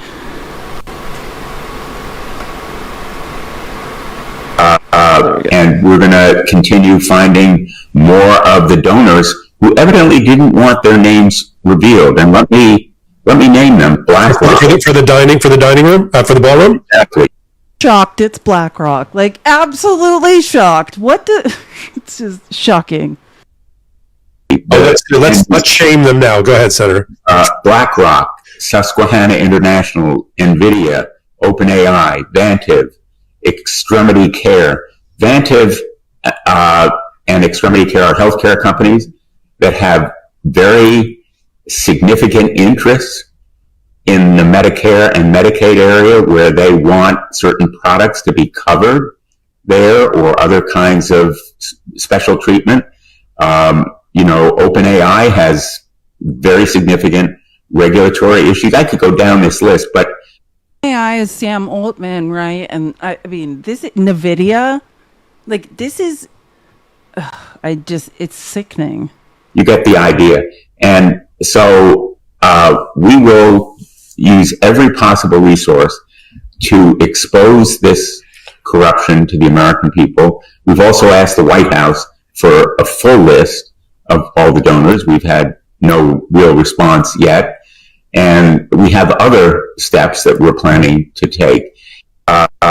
And we're going to continue finding more of the donors who evidently didn't want their names revealed. And let me name them. BlackRock. For the dining room, for the ballroom. Exactly. Over. But yeah, so, and also I listen to like live streams that ProPublica does on occasion. They're doing an investigation into this, but when we get the full picture of how much this costs, who's paying for it, I mean, I want to know what we're paying for, what other people are paying for, and also what they're promised. I mean, this is quite literally, I don't think we should pay for it. But this is just another bribe. We are literally sitting here while corporations are saying, approve our products for Medicaid and Medicare, or hey, I have regulatory problems with China and these computer chips, and I need access to minerals. What can you do for me? Here's here's some tens of millions of dollars for your stupid ballroom. Like, the corruption going on. Can you imagine if Joe Biden had bulldozed the White House and taken money from randos and refused to tell them? I'm just going to keep saying that because MAGA, you guys are cucks. I mean, there is no justification. I mean, you never had any logic, but I think you guys were hoping he wouldn't do anything this crazy, but it's absolutely insane at this point. Like, the guy's pardoning people who gave him $2 billion bribes. Remember when we thought, like, the worst bribe ever was Jared Kushner and the $2 billion from the Saudis? Remember when that was, like, unheard of? Think about where we are literally at now. Like, do you guys think back after Trump finally got out of office the first time? We're like, did you guys hear about this? And like the documents at Mar-a-Lago, like that all seems like a joke now. Do you know what I mean? Like, that seems like truly child's play. We're like, that 2 billion is like, yeah, that's the least of our problems now. Like, it's unbelievable. We are becoming so very desensitized. Michael Cohen, if you like are a subscriber to Midas Touch, he sent out this like an email post, you know how they do on Substack, and he was talking about how this guy in a coffee shop kind of approached him and confronted him, which has, when I was in Colorado, that happened to me literally like twice, like people coming up to me and like confronting me about politics and having no empathy and like just that. What Michael Cohen's point of his interaction in that coffee shop was basically like, we have been so desensitized, and not just desensitized, but trained at this point to enjoy other people's suffering. Do you know what I'm saying? Like, and we'll get into this on our victory lap of awesome, but like, I don't know if anyone, I'm sure everyone in New Jersey knows, but can someone tell me before I have to say it over and over? Because I have heard it said both ways. Is it Mikey, Cheryl? It looks like, because it's a K and there's no C, I want to say Mikey Cheryl. Is it Mikey? Is it Mikey Cheryl? Okay, it is Mikey. I just want to make sure, because I heard some people. Okay, thank you. So Mikey Cheryl, I don't know. The Republicans were trying to, the worst dirt they had on her. They refer to it as the Naval Academy cheating scandal. Do you understand what they said she did? There were like apparently a group of 130 students or something that cheated on a test. Like, it was right before graduation, like a final exam. It wasn't her. She got in trouble for not reporting the people who were cheating and just minding her own business, taking her test, passing, and graduating. This is the worst scandal they had on Governor-elect Mikey Cheryl. And they were like literally on Fox News last night when they're trying to cope. Like, I can't believe the Democrats could get over the Naval Academy cheating scandal.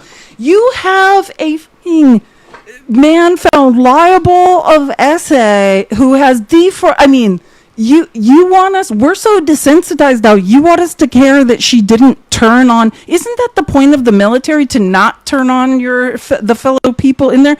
And they're like, how could the Democrats, how could they elect someone that didn't tell on cheaters? Have you guys ever looked in a mirror?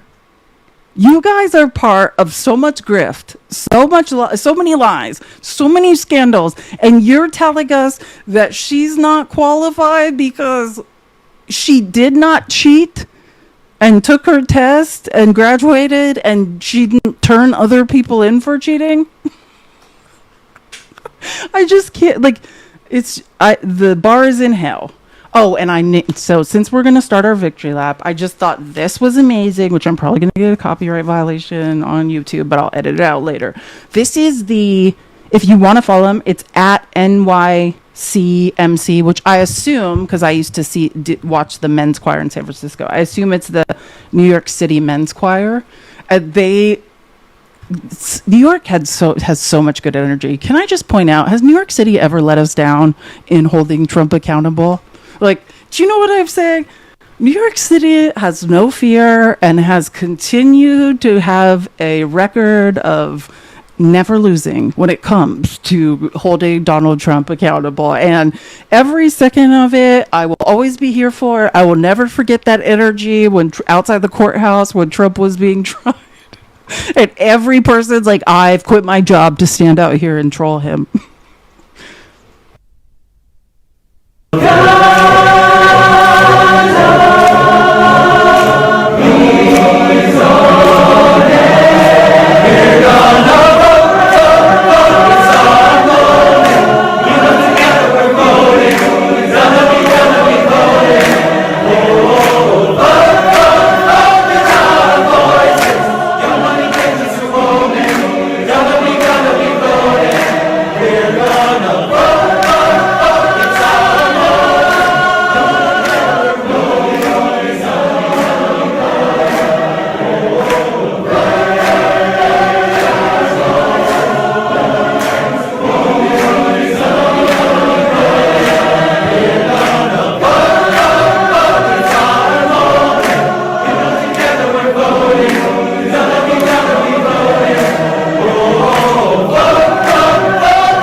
New York City men's choir. San Francisco has an amazing one too, by the way. That harmony is impeccable, quite literally impeccable. And that's their song they made to like hype people up, which went viral in New York. They were like playing it on the news.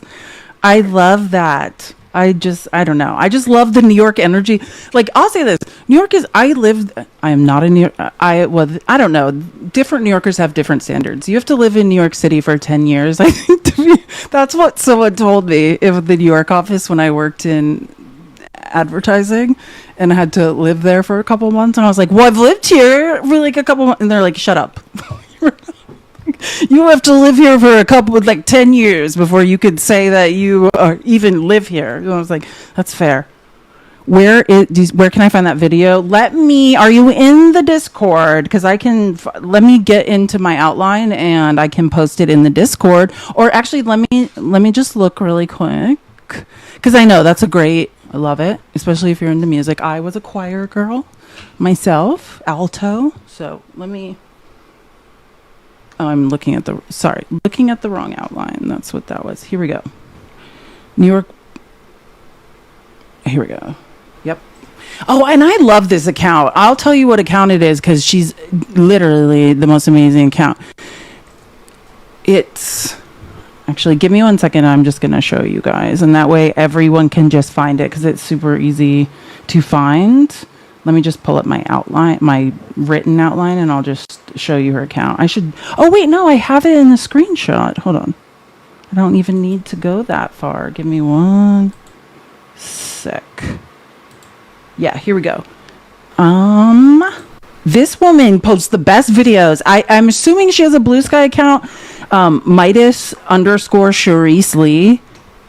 Literally. Because that's what I talk about all the time. There's these aggregate accounts that just post very interesting, relevant information. Like she'll post TikTok videos and different things. 10 of 10 recommend. This woman posts, she just is like downloading from Instagram and TikTok and other places, super interesting videos. And that's where I got this. And it's not, if you like this one, she posted so many, I'm going to show you like 3 or 4 more, just like uplifting videos of New York energy. But super relevant account. Like if you work and you don't have time to like go find all the information, 10 of 10 recommend. Just take a screenshot at Charisse_Lee. And I don't, this is X, but I assume she probably has accounts on other places. It's a very successful account. She cuts out my work time. Okay. And I'm just going to start out with this clip from Gavin because I think he says a lot of important things. Like, you know what I was thinking of when I was listening to this? Do you guys remember a year ago? Or not a year ago, but let's say 8 months ago, what Gavin Newsom was doing when Trump first got back into office and he started that awful podcast and was like hanging out with Steve Bannon on it. And we were all like, it is F Newsom for life now. Like we could never get over this. And I was like, hey, we probably are gonna have to vote for him. So just like we all just gotta just get mentally prepared that we are probably still gonna have to vote for him. And God, talk about a pivot. You know what I mean? Like thank you for noticing. We all could not stay on that and doing a literal 180 and changing everything you were doing. Because I will never forget that horrific podcast. Wait, I never knew this, but I didn't. Aaron Parnas has his own little show now called The Parnas Perspective, which I really enjoy. Aaron Parnas, so I just wanted to point that out. I think he does a great job reporting, and apparently now he has his own show. I didn't know that. Maybe I'm sure everyone here is like, yeah, we knew. But in case you didn't, The Parnas Perspective. And also, I always want to point out, Aaron Parnas is Les Parnas' son. And if you don't know who Les Parnas is, then you need to read some of the court documents of what Trump is accused of.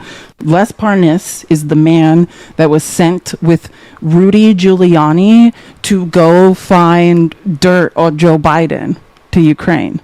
I mean, Lev. Sorry, I don't know why I'm saying Les. Lev.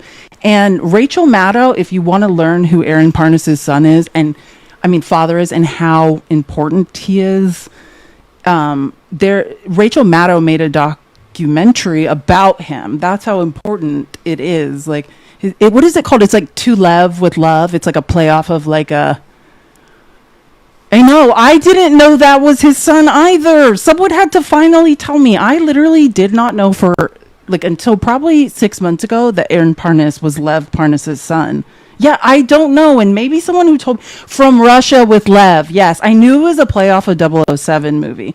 Rachel Maddow made a very popular documentary called From Russia with Lev. So, yeah, isn't that like a 007 title, or To Sir with Love is another one? I don't know. You guys know what I'm saying, though. Yeah, it's not a Netflix documentary, but yeah, Rachel Maddow produces very successful, like, full-length documentaries and podcasts. If you've never... What's the podcast? Like, there's now 2 series of it that won all the awards. It's about, like, the 1940s rise of fascism in America. It's on the MSNBC app. If you want to watch the Lev Parnas documentary Rachel Maddow made, it's someone just said it's on the MSNBC app. I'm sure it's probably on Peacock maybe too. I haven't checked, but I mean, same thing. Yes, James Bond, Roger Moore, From Russia with Love. Yeah, okay, I'm not crazy because To Sir with Love is another thing, but okay. Anyways, just wanted to point that out. Parnas Perspective. I assume it's on YouTube. Yeah, but I mean, Aaron Parnas is on TikTok as well. That's weakness. And I'm not even sure he's masquerading as strength anymore. It's just weakness across the board. So, and you can see this. You can read between the lines. The last few weeks, I just feel like he's one click behind. He's nowhere to be found. There's no clicks. No one wants to be associated with him in Virginia, in New Jersey, certainly in California. I mean, this guy is out on an island. Honestly, I felt like he was away last week, and he didn't even really matter. I mean, there was no deal. It didn't matter. So I sense, I don't want to overstate this. You saw him today try to get in the game. Hey, what about me with Cuomo? What about me out here? And, saying he's going to sort of investigate us for criminal activity in California. Something's happening. So I think those folks that are saying that to you are absolutely right and spot on. But we have a lot of work to do going into 2026 because of those dark clouds. And this guy will get more desperate. And again, the rules do not apply to him. It's the rule of dawn. And we have to, I think. Rule of dawn. And I think that's right, though. I will say, I actually think probably, and Trump doesn't listen to advice, but yeah, I think he was dragging anybody running for office in this election yesterday was being actually dragged down by Trump, right? And Trump tried to say this morning, well, the reason we lost everything is because I was not on the ballot, which I will say when Trump is on the ballot, maybe MAGA cares more, but I also just think not that, I mean, it's something is going on with Trump. I'm just going to say, I mean, I could talk about his health. I could talk about how he doesn't make any sense. I just think he's so greedy. I'm trying to think of the way to say this. I just think it's like the greed is so bad that he has backed himself into a corner too soon. Do you know what I'm saying? If I was him, all of this grifting and thievery and all this, I would have probably waited until like year 3 after the midterms, and then I would have done the grifting, on my way out. I would have been like, and give me all the money now. It's like he got in there and he's like, I'm going to make everyone poor, like full fascist takeover. Like he just did it all too soon. And I just think Republicans have no idea what to do now. I mean, he has backed them into a corner. I know he might not have that long.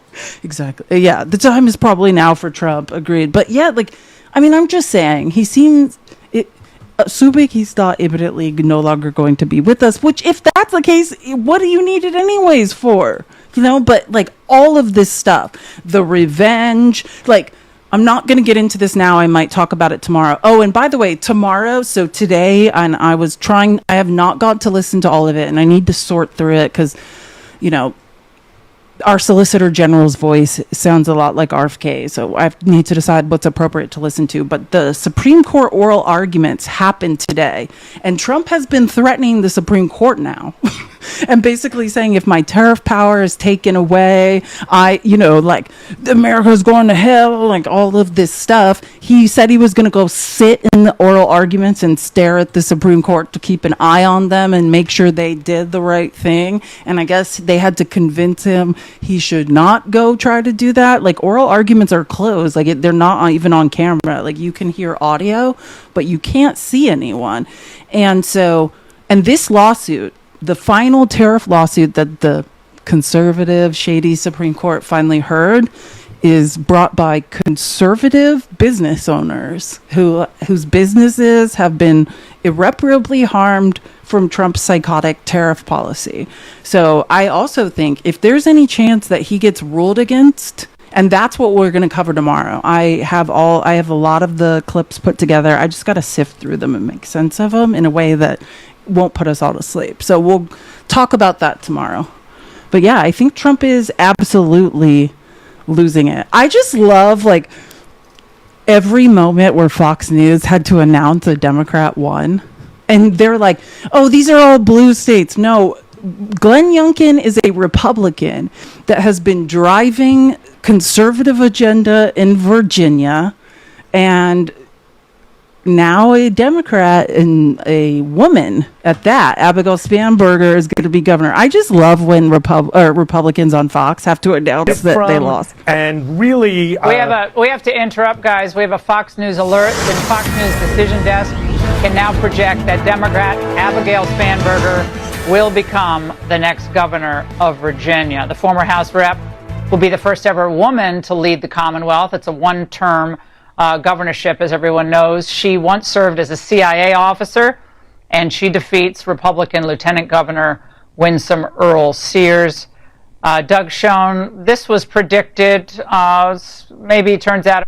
I just love to hear him say it. Like, I could have had Rachel Maddow say it, but I love. And I have really not heard Abigail Spanberger speak a ton. And I loved her speech she gave. Like, I don't know. It was so endearing. So it's just 3 clips. I did not record the whole speech, but this woman just seems amazing. And yeah, one of the narratives on Fox is like, oh, the Democrats have just gone psycho far left. They're all nuts.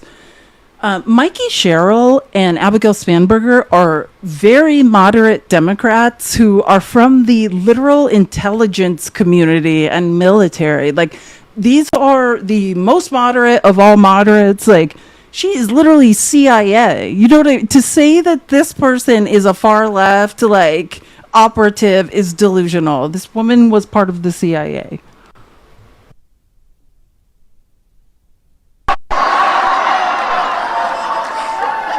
My fellow Virginians,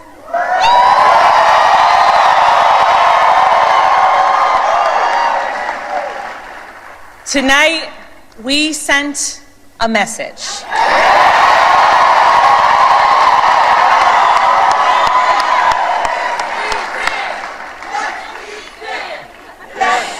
We sent a message to every corner of the Commonwealth.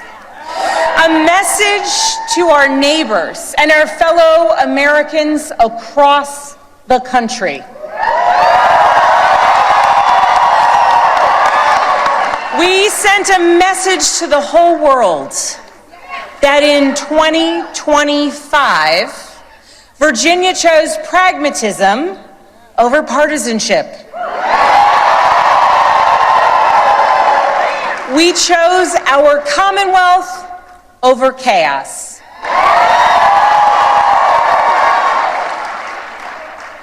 You all chose leadership that will focus relentlessly on what matters most: lowering costs, keeping our communities safe, and strengthening our economy for every Virginian.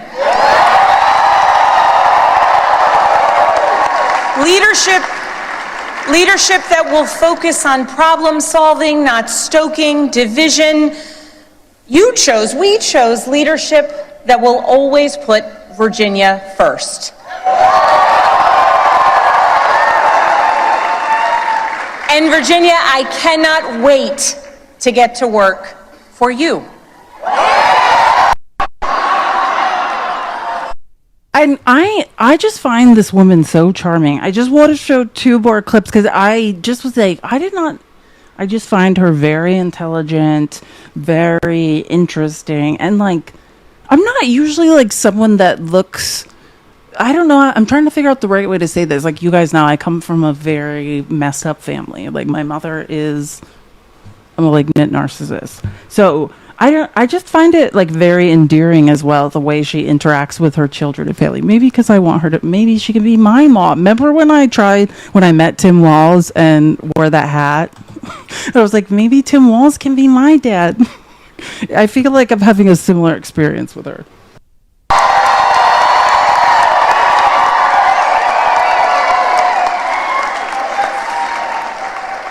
I would like to thank my opponent for a hard-fought race.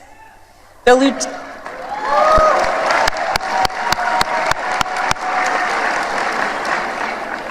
Lieutenant Governor's story, her military service, and her years of service here in Virginia deserve our respect and our gratitude, and I ask that you join me in wishing her and We also have a Democratic lieutenant governor in the Commonwealth of Virginia. Let's hear it for that.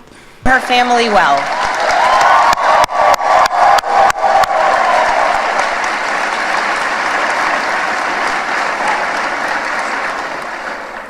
I also know that those who were supporting my opponent are disappointed today. And to those Virginians who did not vote for me, I want you to know that my goal and my intent is to serve all Virginians.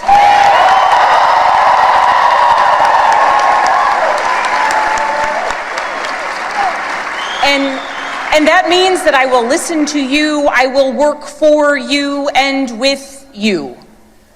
That is the approach that I've taken throughout my entire career. I have worked with anyone and everyone, regardless of political party, to deliver results for the people that I serve.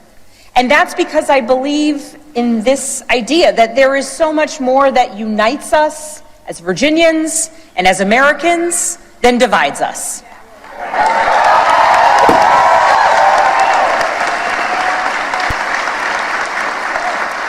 And I know in my heart that we can unite for Virginia's future, and we can set an example for the rest of the nation. Now these are the clips I'm talking about. So she says that, and then, I mean, the last one is the most amazing. But I love this clip. Like, it's so cute. So, like, it's so sad. I feel like, and I'm just going to say this, not to say, she very clearly is a highly intelligent former CIA operative. She reminds me a lot of, sorry, my brain's not working, so you guys can just help me. Who's the junior senator of Michigan? The brilliant woman who's a former CIA analyst. It starts with an E, right? Doesn't her name start with an E? Am I losing my mind? Like, her first name. Who is the junior? Alyssa Slotkin. Thank you, Slotkin. What's the first name, though? Is it Alyssa or I feel like I'm getting it wrong. Slap. Slotkin, but Alyssa. Okay, it is Alyssa. Thank you. We need more former CIA intelligence officers that are women in government, because like I'm so impressed with Alyssa Slotkin and in the Senate, and like that's how I feel about Abigail Spanberger. But listen how, like, and this is so sad, because I'm not saying, like, I just think it's sad how women have to be so gracious. Like, this woman won. Think about how MAGA men are. Think about how Kamala Harris was shit on. You know what I mean? And lied about and devalued at every turn. And Abigail Spanberger is so gracious, and honestly has to be. Like, that's the role of women, to, like, you know, don't be too mean, because then men don't like you. Don't be too soft, because then men won't respect you. You know, it's this constant tightrope walk of how do you do this appropriately. But it's super cool to just see, like, she really, you know, like, when you see that genuine, like, hey, this is my husband and I love him.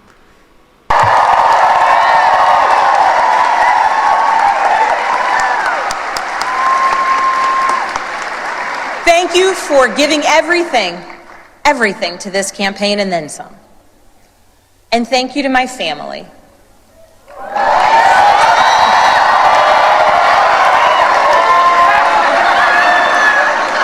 To my husband, Adam.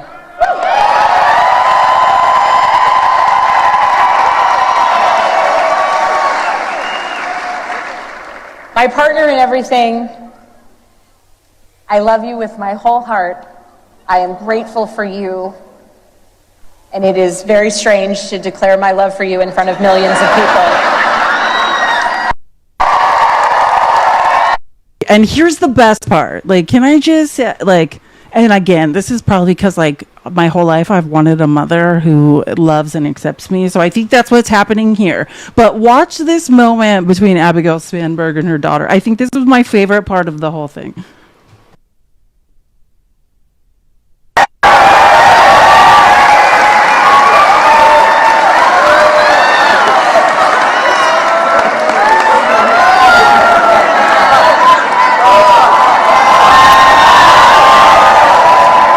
To my daughters, Claire, Charlotte, and Catherine, you inspire me and motivate me every single day.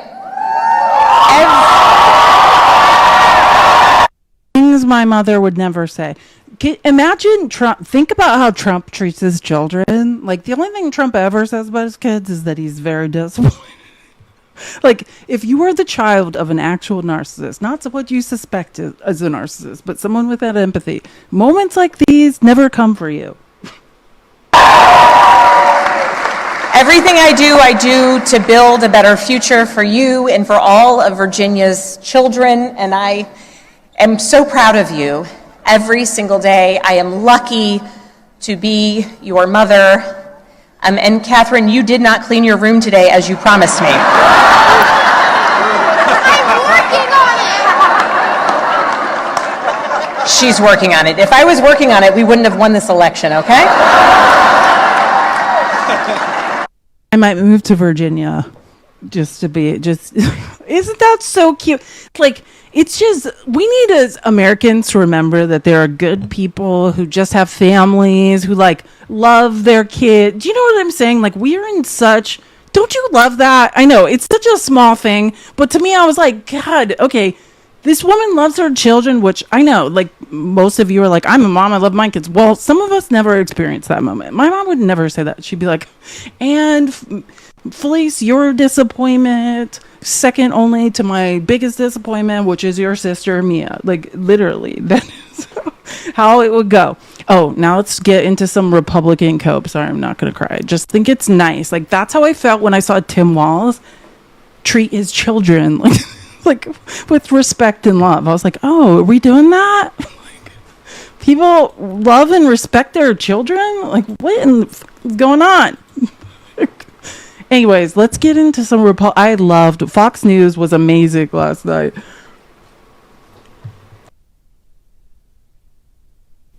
On the table with you. Thanks for having me. The Democrats are going to spin this. This is a referendum on Trump. I mean, these are all blue states, is it? That is going to be the theme of all. You heard when if you were here when Joel Patrick showed up to, I don't know what he was talking about. Tell me he does not like Candace Owens, even though he's the male Candace Owens. Like, this is the storyline. Oh, these are blue states. I just want to be clear. We won 2 seats in the Georgia State House that had not been blue for, I think it's either 25 to 30 years. Neither seat had ever been blue. We finally penetrated the Mississippi Republican supermajority last night, and Virginia is very much a bellwether state. The governor of Virginia now is a crazy Republican named Glenn Youngkin. Like, it is so that's why I'm just prefacing this, because we're going to see a lot of Republicans trying to oh yeah, I forgot I screenshotted this. Brian Tyler Cohen, BTC, immediately responded. It was like, Georgia voted for Trump last year and just flipped 2 statewide seats that haven't gone blue in 25 years. And then Olivia Giuliana was like, Virginia has a Republican governor who was endorsed by Trump right now. It's like, whatever narrative. And the thing is, because MAGA, they don't know very much about anything. And I'm not saying all of them. There are a few that do, but the vast majority, you know, they just hear something. And I'm saying that because this is my dad in the living room. And my dad is a smart guy, which is fascinating, you know, but it's like, I can see it. It's like he just hears something on Fox and he's like, well, that must be the truth. It must be the way it is. It's so frustrating.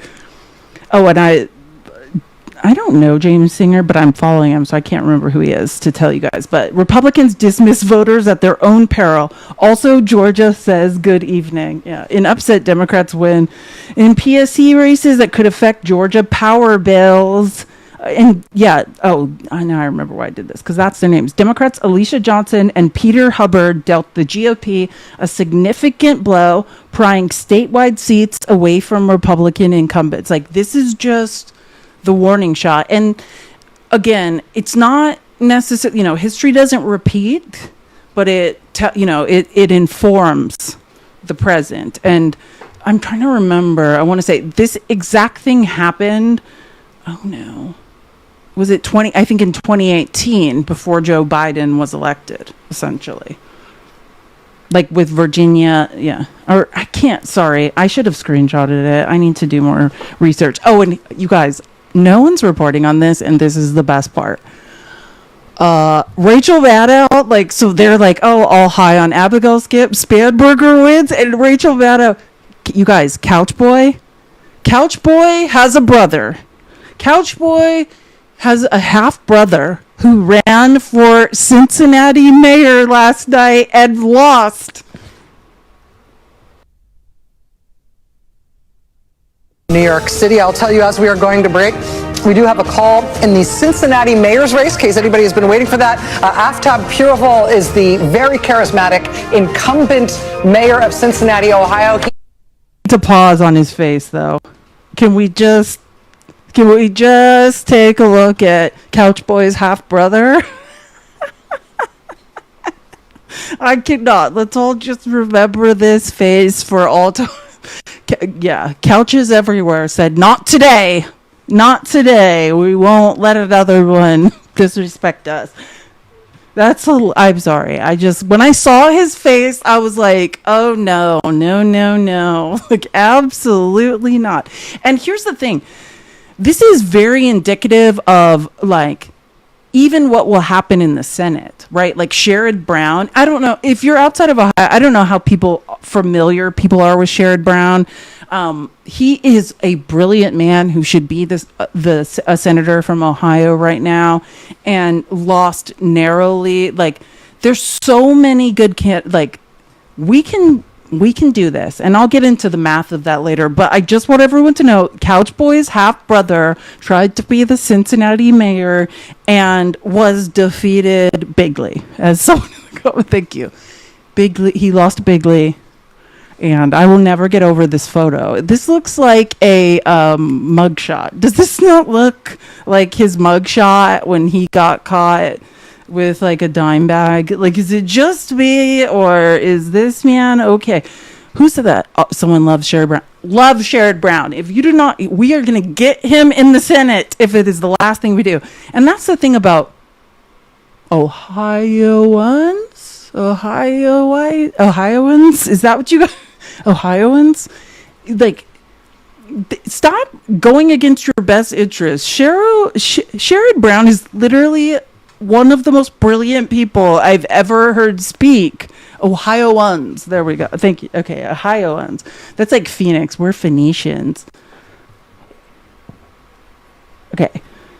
And this man, who I get, he's been the mayor, I think, for a couple terms now, and just kind of like walked through. And you know what's funny? Did anybody ever hear Couch Boy say his half brother was running for mayor? I listened to every speech Couch Boy gives, and he was too ashamed to say, my brother is running for mayor of Cincinnati. Nobody knew. Who is your half brother, and how ashamed of him are you if you refuse to mention? You have literally the second largest bully pulpit in America. Oh, you did, Lori. So, okay, Lori heard it once. Yeah, I never knew until Rachel Maddow was like, Couch Boys have brother lost. Like, and not just lost. It doesn't seem like Ohio, like, isn't this supposed to be the people of JD Vance? Like, they don't seem to really be feeling Couch Boy or Couch Boy's half brother. I'm going to do some research on Corey Bowman. That's Couch Boy's half brother, and see, because how could you lose? This is pretty dismal. This is a beating. Like, Aftab Puraval has beaten down Corey Bowman, and I think we need some more information about how. I think he used his mugshot though as like his election photo, which is quite disturbing. Oh, I loved it. I loved when Hannity had to call the New Jersey race, and the reason I'm saying this is because I think I have the clip somewhere. I think I did clip it, but I was so bothered. Like a few days before this, Hannity was lying. He's always lying, so I shouldn't act like that's shocking. But, he was specifically lying about this race. Mathematically, this was the closest race, the Mikey Sherrill versus Zach Chitterelli or whatever. But it wasn't that close. It wasn't close at all. And Hannity sat there for days saying it's a 1 point difference within the margin of error and no one knew who would win, which is a very blatant lie. So listening to him have to say that Mikey Sherrill won was extra special after he continued to lie. Eastern right here on Fox. Love working with both of you. Thank you for joining me.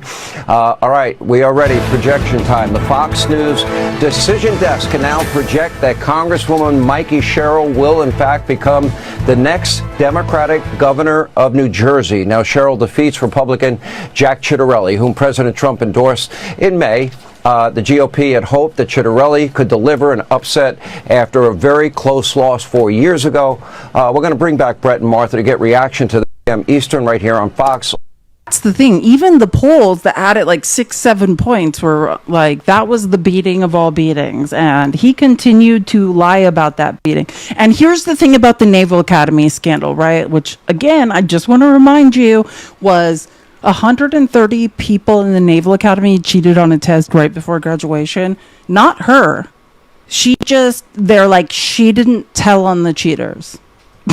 And they thought that this is Oppo research. That is the worst thing they could find on her. And they're like, I can't believe voters got over that. Like, got over what? In New Jersey, 59% showed up for Sherrill. But just looking at some of these other top findings, I mean, when it comes to the quality that they were looking for in their candidate, she did not get hit on honesty and trustworthy, even though she had to suffer through this Naval Academy controversy. Those that were looking for that in a candidate, still 70% cast their vote for her. So that did not end up hurting her, Sean.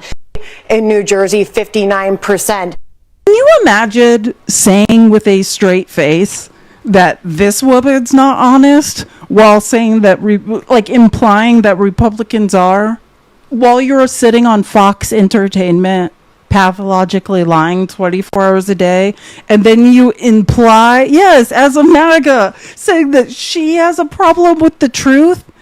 MAGA's relationship with the truth, the bar is in mother effing hell. Like, please never, and let me just say something. I talk about this all the time, and I think, and I'm not talking about people like Trump, like, not him. But for me, I always talk about how as a child, and I think when I say this, it helps people to understand childhood trauma, I had a very up relationship with the truth. Not because I was lacking empathy and I'm a grifter who's trying to ruin people's lives, but because my mother was a Trump. I was a malignant narcissist who lacked empathy, and the problem I had was when I was a little kid, when I would say the truth, that was always the wrong answer. The truth was the wrong answer when I grew up. So it's like I would look at my mother's face and be like, what does she want to hear? Like, not the truth, because she'd be like, don't lie. But then I would tell the truth and get hit. So that the truth was always the wrong answer. So my relationship with the truth became nobody, literally I would say this in my head. I remember in like 4th grade just being like, no one wants to hear the truth, right? Like they want to hear their truth. Like whatever they want me to say, I need to mirror and repeat that. Like that's the reality of narcissists, and that's what Fox News media, entertainment media is. It's a literal mirror of a delusional narcissist version of the quote unquote the truth. Like narcissists don't want the truth. They want you to repeat their narrative, which is most certainly a lie. Like the only thing I knew as a kid was the truth was not the right answer. Like my job is to be super hyper vigilant, read everyone's moods in a room and decide what they want to hear. Not what the actual truth is. Not because I'm a shitbag who has no empathy and doesn't know what the truth is, but I was so terrified of being abandoned. If I ever let anyone down, that's why I would lie. Because it's like we had the truth behind the scenes in the house, and then it was like, hey, we're about to all put on a performance every time we leave this house. Like, and that's... Because I want to say, I'm just saying that for anyone who's suffered trauma or been around a narcissist, and you're like, if you have empathy, it makes you feel like you're a bad person. But yeah, like, you got to do whatever you got to do to survive around people like that. Like, and the reason I say that is think about what I just said. That was my experience starting as my earliest memories was I would be like, oh, you keep telling me it's wrong to lie, but every time I say the truth, I get hit or locked in a closet. So what the hell am I supposed to do? That is the Republican Congress. That is quite literally what's going on now, right? They are all now liars. Are they liars because they want to be? Or is it out of survival? In order to survive around a very malignant narcissist of Trump's size, power, and reach, you have to be a liar. Right? Like that, you are made to be a liar. And I was reading you guys know, if you watch the People's Receipts, I'm very interested in psychological research and psych papers. And it was talking about how do you become a liar? I think it was a Psychology Today article, and it's like a learned behavior. The first time you lie, it's like, that's a lie and I don't like it. But for different reasons around survival and familiarity with it, like it just becomes something you do to survive. And that is what I think the Republican Party is now. Trump led them into this land and created this set of rules where it's like, if you want to be here, if you want to survive, then you tell a series of lies. Period. That's your only option, which that was my entire childhood. But I want to be clear. I was a 2-year-old who could not physically fight an adult off. Like, I had no other option. These are adult human beings who could just be like, you know what? I have self-respect and shame, and none of this is worth it. Which, you saw that, right? The sane ones are gone. They're peeling off one by one and just being like, now even Tom Dillis is like, yeah, no, I actually am not a loser. I'm going to go ahead and just be honest, right? And that's what's happening. The ones that are like, no, I'm an adult. I know right from wrong. I'm not doing this, right? But also your willingness to be in a toxic, abusive cycle with a narcissist also probably has to do with your childhood trauma.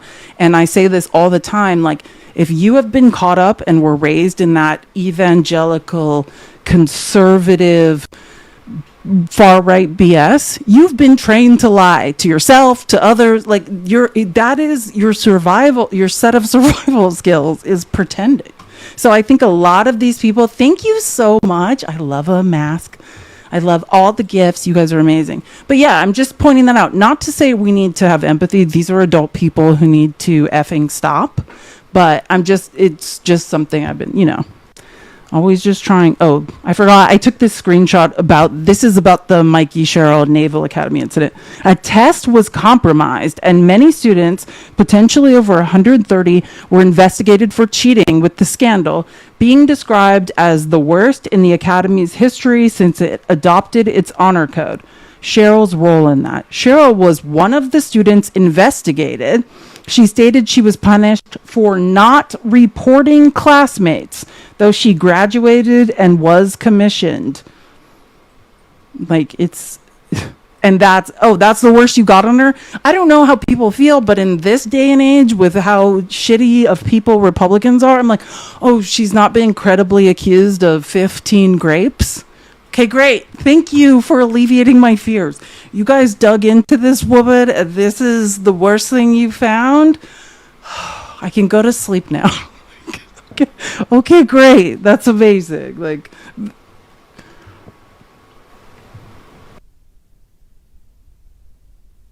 And as far as the Trump impact on the Cheryl voters, the reason for their vote, the Cheryl voters vote, those who said that they wanted to oppose the sitting president, 71% of them. So this is really what led to the outcome tonight. And I'll finish. And as far as the Trump impact, I mean, and that it's funny that is some sort of like poll that Fox News did around the election, because guess what 71% is? Like, I mean, right around there or within 1 to 2 percentage points, these like 7 polls that have come out in the last 2 weeks, that is quite literally like the opposition to Trump. It is almost exactly, I mean, with, you know, not exactly, but it's Democrats and independents combined. That's what it is. And whoever's left over, I was talking about this yesterday, it's like 29 to like, let's say 32% is that hardcore MAGA, like, I'm riding till the wheels falls off. Like, every poll that's come out, like, and these, I'm talking about the reputable ones, not like, you know, the ones we know don't poll correctly. They're all telling a similar story. Independents have absolutely left Trump, right? And we're all grouped over here. Not to say we all agree on issues, because we don't, but as far as we have all become a coalition in opposition to Trump, and just that core group of weirdos is left. No offense, MAGA. I mean, I don't know what else to say. If I said anything else, it would sound worse than that. Oh God, I love this. And here's Hannity now having to announce that Zoran Momdani has the mayor of New York. I'll never forget. I just love watching him. Like, John. The Fox News decision desk can now project New York City has elected Democrat Assemblyman Zoran Momdani to be its next mayor. Now, he will become the first Muslim mayor of the city and its youngest in more than a century. Not really a surprise. I don't know why people were waking up in the last, 2.5 weeks. I think they should have woke up after the primary where he handily defeated Andrew Cuomo. John. Quiet, Hannity. Just try not to tell a lie. I have a couple clips like this, and actually I have a whole presentation I've been putting together for months on Momdani. I never did, but that was more centered around like the horrific anti-Muslim abuse and the accusations of him being an anti-Semite and proof to the contrary. But I just want you guys to know, and I have a couple clips that are going to show this, like, and some here and some later, of how amazing this man is. And I'm saying that, like, you guys know me, I'm a sapiosexual. So people, like, someone's like, what do you mean someone's well-spoken? Yeah, I love people whose brains work really quick. I love people who very intelligent people use that intelligence to be super funny and sarcastic. I have a few examples I'm going to show of why he's just so interesting and funny. Like, you can lie about him all you want, but I could see why New Yorkers love this man. Every time he speaks, I get more interested in who he is. I am a democratic socialist because I believe in the dignity of all people. I'm the Democratic nominee for New York because I beat Andrew Cuomo by 13 points. A reason conservatives are welcome in your Democratic Party is they also have to pay rent. Something Democrats are right about. That we have to take on authoritarian administration in Washington, D.C. Something Democrats have gotten wrong. We need to bring back working people as the focus of our party. All right, New York, shouldn't be hard for you. My bodega order is Egg and cheese on a roll with jalapenos. Bagels or Bialys? Bagels. Sure. Come on. How would you? I mean, Come on, good. My favorite subway line is? For nostalgia, the 9 train. Okay. And right now? The N train. Okay. Hashtag never. R train, hashtag rarely. You can call yourself a real New Yorker when? You know what a bodega is. Your favorite cannabis shop? Just ask. I would have to frequent them more often to have a favorite. Okay, there we go. And a couple big picture ones. Okay. The biggest challenge facing America is? He has a favorite. I think he has something in mind. A belief that politics could be more than this. And facing New York? That we could actually have a city that New Yorkers could afford. The biggest challenge facing the Republican Party? That their agenda is one that is deeply unpopular with Americans. And the Democratic Party? That we are missing an affirmative message in a moment when New Yorkers are crying out for it. Final two. If I lose, it's because? I didn't come on this show earlier. If I win, it's because? I came here with a few days left before Election Day. Zohran Mamdani, you are very busy right now. I just love it. And wait, I have more. This was just the little taste of how funny and interesting he is. It gets better from here, trust me. And I'm so interested in who this man is. And, well, I'm going to save it till we get there. But actually, this is just a video I included. And see, these videos are from at Charisse_Lee. She posts a lot of interesting things. I'm always focused on the news and needing to get the facts out, and then whenever I need personal interest or the kind of the fluff around the facts, I'm telling you, very interesting account to find information and not have to go search for it, right? It's an aggregate of a ton of interesting information. This is a Teen Vogue interview Zohran Mamdani did. It's just a short clip, but I thought it was funny. Hello. Hi, I'm new to the city and I'm dating someone new. I want to take them out on a cute date, but the city is so expensive. What is your ideal budget-friendly date? I'm going to hang this up, but I'm still going to be speaking. Ever been to New York City? If you don't love him before, love him now. What I love for him is this man is a true New Yorker, right? Who knows the city in and out. Just the way he speaks about subway lines. I've been lost on all those lines he mentioned.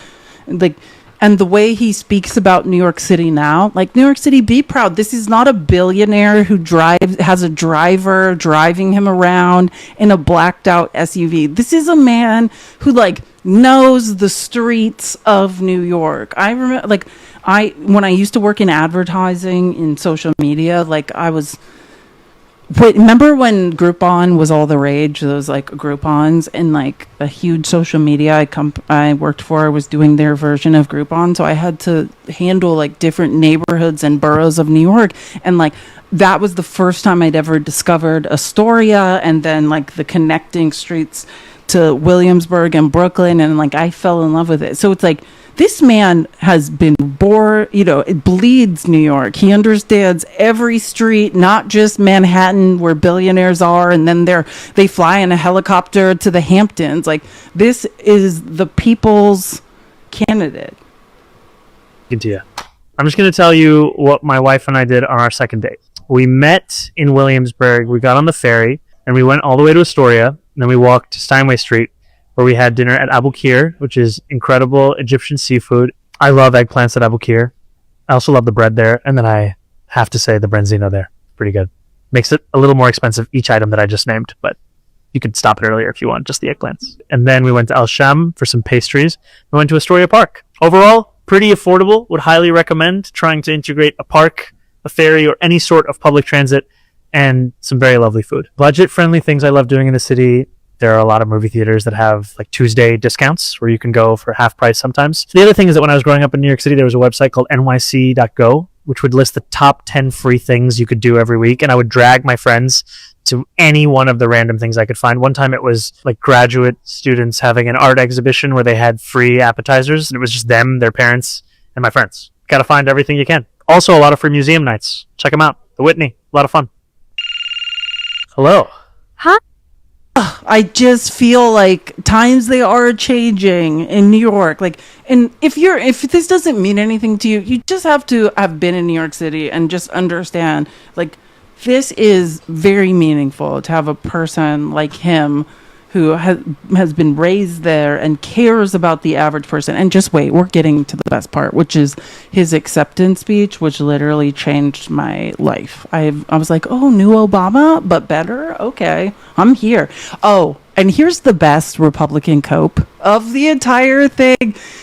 Who knows who Jay Jones is? Put a 1 in the comments if you know who Jay Jones is, because that I don't know if there's the cherry on top of all Republicans' like problems last night. They were sure that nobody was going to elect Jay Jones as Attorney General of Virginia, right? I'm saying that right, yeah, Attorney General of Virginia, and I don't know if anyone knows. If you don't know what I'm talking about, like.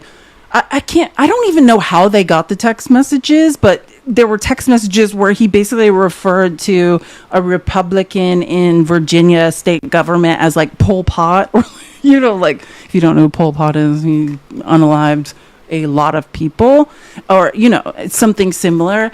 And this is hilarious. I just want you to think about just one Trump speech. Just think about the Madison Square Garden Trump rally right before the presidential election and the hate that was spewed by every single person. They were printing up signs, you know, that was like, get out of here, brown people, and waving them around and laughing. And they're saying that the Democratic candidate for Attorney General, I guess he was texting a friend, and I'm not saying, listen, I want to be clear. I am very clear on, you will never catch me committing any acts of violence. And I mean that in terms of, forget pew-pews, never that. But like, I'm not ever going to be in a physical altercation, because what I learned as a child very early was the minute someone hits you or you hit someone else, they've lost the argument. It does not matter like what you're arguing over, who's right, who's wrong. If someone hits you, then you win.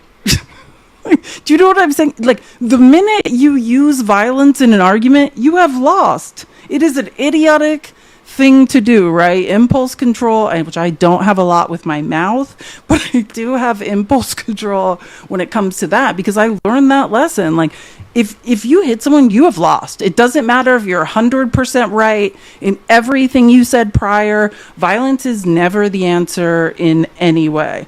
But anyways, so I think that truly Fox News thought, like, there's no way this man is going to be the Attorney General of Virginia. He's texting his friend about, or it was I think that's how, now I'm remembering, sorry, I read an article. It's like, whoever he was texting, I think, maybe gave the messages to the press and said they were like uncomfortable and didn't answer. You can look up the text messages. I did read them. I didn't take screenshots, but it was basically just comparing somebody in Virginia state government to like other dictators. Thank you. I did see whoever pointed out Pol Pot was from Cambodia. Yeah, look up the killing fields or whatever. But was just pointing out that this person was similar to other dictators in the past, you know, blah, blah, blah. And that, I can't remember the exact terms, but let's just say it was like alluding to something like, wouldn't care if he unalived, or I don't know. But he still won the election and won it by like 6 or 7 points, which I find hilarious, because I just want you to remember, this is the party of pardon the J6ers. Of, hey, the people who committed active violence, terrorized police officers are no longer with us. Like, you are the party of violence. This is Republicans are the party of thoughts and prayers to the little kids who were in chapel at that Catholic school in Minneapolis and, you know, were unalived. Thoughts and prayers, like, we've got to just all push on. And they were thinking that because this man used his First Amendment right to express his opinion in text messages, that would be a problem. Like, here's my just suggestion, because again, I want to say no violence is right. And forget about right and wrong. If you want to win an argument, it does not, like, the minute you do anything violent, you have lost.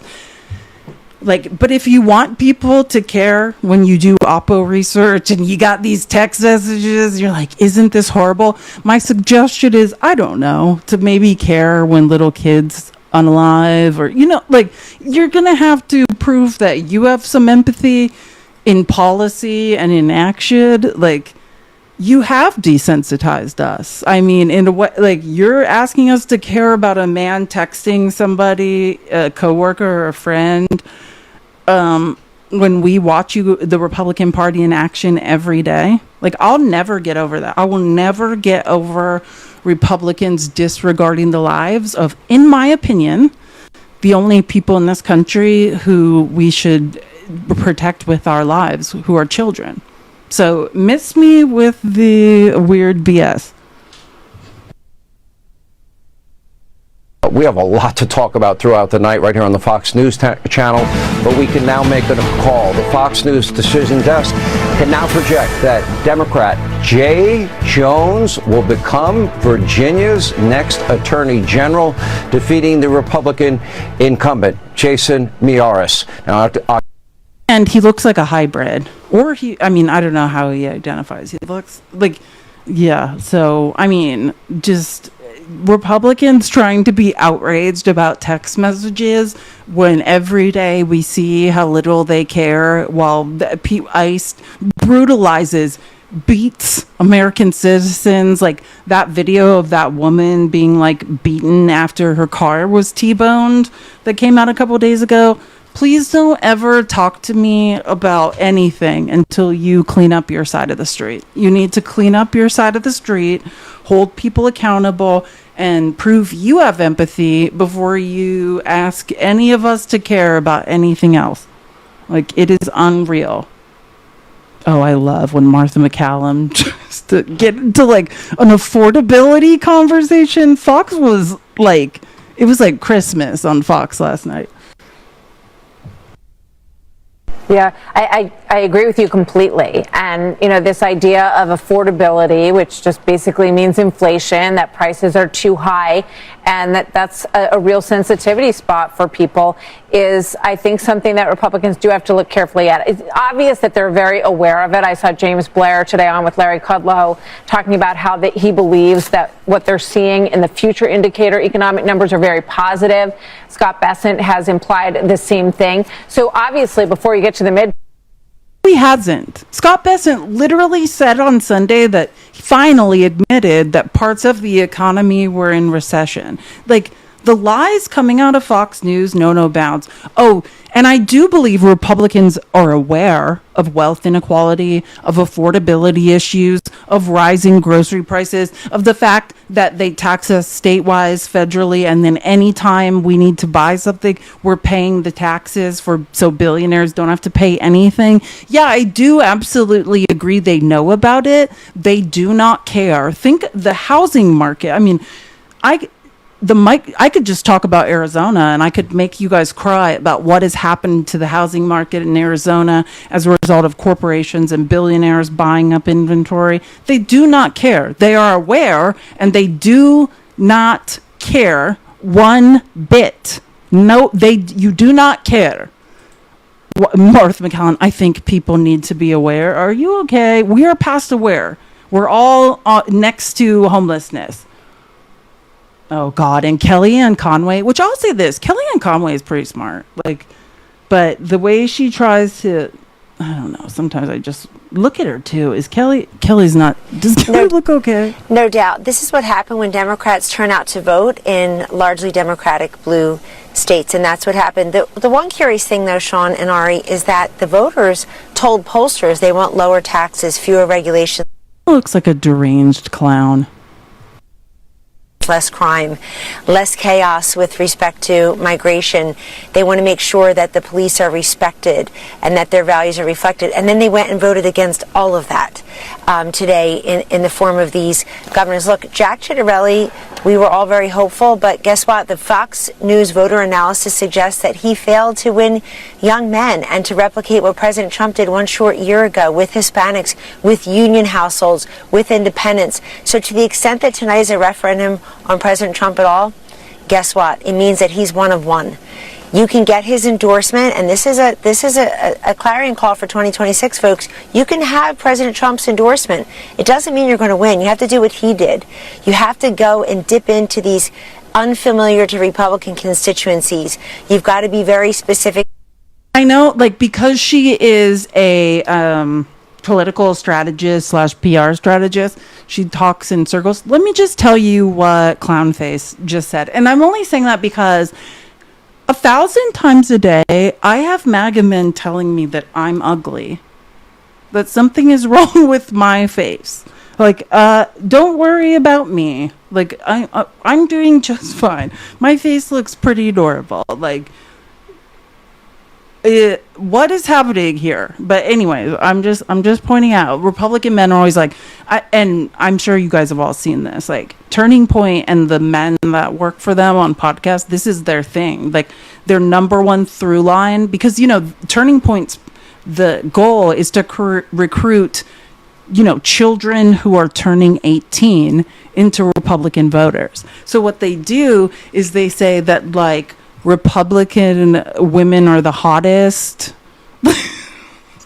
You know, like, have you guys, Charlie Kirk used to do this all the time. What was his thought crimes? You know, they would say that, like, Democratic women are all tattooed and have blue hair and angry and ugly and disgusting and bitter. And, like, the only good looking women are Republican women. And if there's definitely a type, right? If you want to be a Republican, like, news anchor, whatever, you know, you have blonde hair, you're whatever it is. But I just find it hilarious in practice. Like, remember when I showed everyone the picture of KK Caroline Leavitt prior to whatever has been done to herself?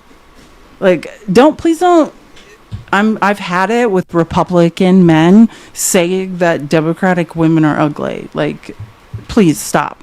Like, it's embarrassing. And also, you guys look in the mirror. But what she is saying, it sounds confusing. She's literally saying Trump is a master of a political game that nobody else knows how to play. And I mean, she's not insulting Democrats. She's insulting other Republicans. And let me just be correct about what Trump did. Trump, for 3 years after his first disastrous term, and we know for sure that Trump is let me say it actually factually correct, the least popular president in history. The second least popular president in history is Donald Trump in his first term. And he spent years campaigning after his first disastrous term, right? And lying, right? Yeah, she's like, oh, he's a master. What she's saying, if you heard, she said in a very confusing, strategic way, but she's like, he went out to these groups that Republicans can't reach, meaning Black voters, but most importantly, she means Hispanic voters, right? And she's like, he spoke to them and they listened. Yeah, he grifted them, he lied to them, and now he is terrorizing their communities and rounding them up and putting them in prison. And I'll get to that. Like, there's a lot of evidence in New Jersey that's very promising that the sections of, you know, the districts, not county, districts where Trump had made huge gains with Hispanic voters, that has corrected itself. Like, to say, like, oh, Trump does something no one else can do. Yeah, I can pathologically lie. I could just tell a bunch of lies and say I'm pro-life and am a racist or whatever I'd have to say to get MAGA to like me. And white men are the most discriminated cross-section in America. I could go around the country and pathologically lie for 3 years and garner some votes. And then if I go do the opposite and terrorize them and try to round them up and put them in concentration camps, they might feel differently after that. Like, please, Kelly, like, what's going on? What's going on? It's bad.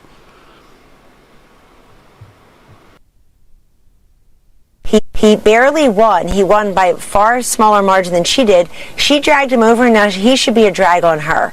Because, my goodness, we've got a socialist, anti-Semite, pro-Hamas guy as mayor of New York. He barely won. He won by... I just want to... I hate playing this stuff, but I do think it's important to understand. None of this is true. And I know this, like I said, I didn't know when, and I never actually presented it. I have a presentation specifically not only on Republican lies about Mamdani, but refutations and proof that those lies are not true.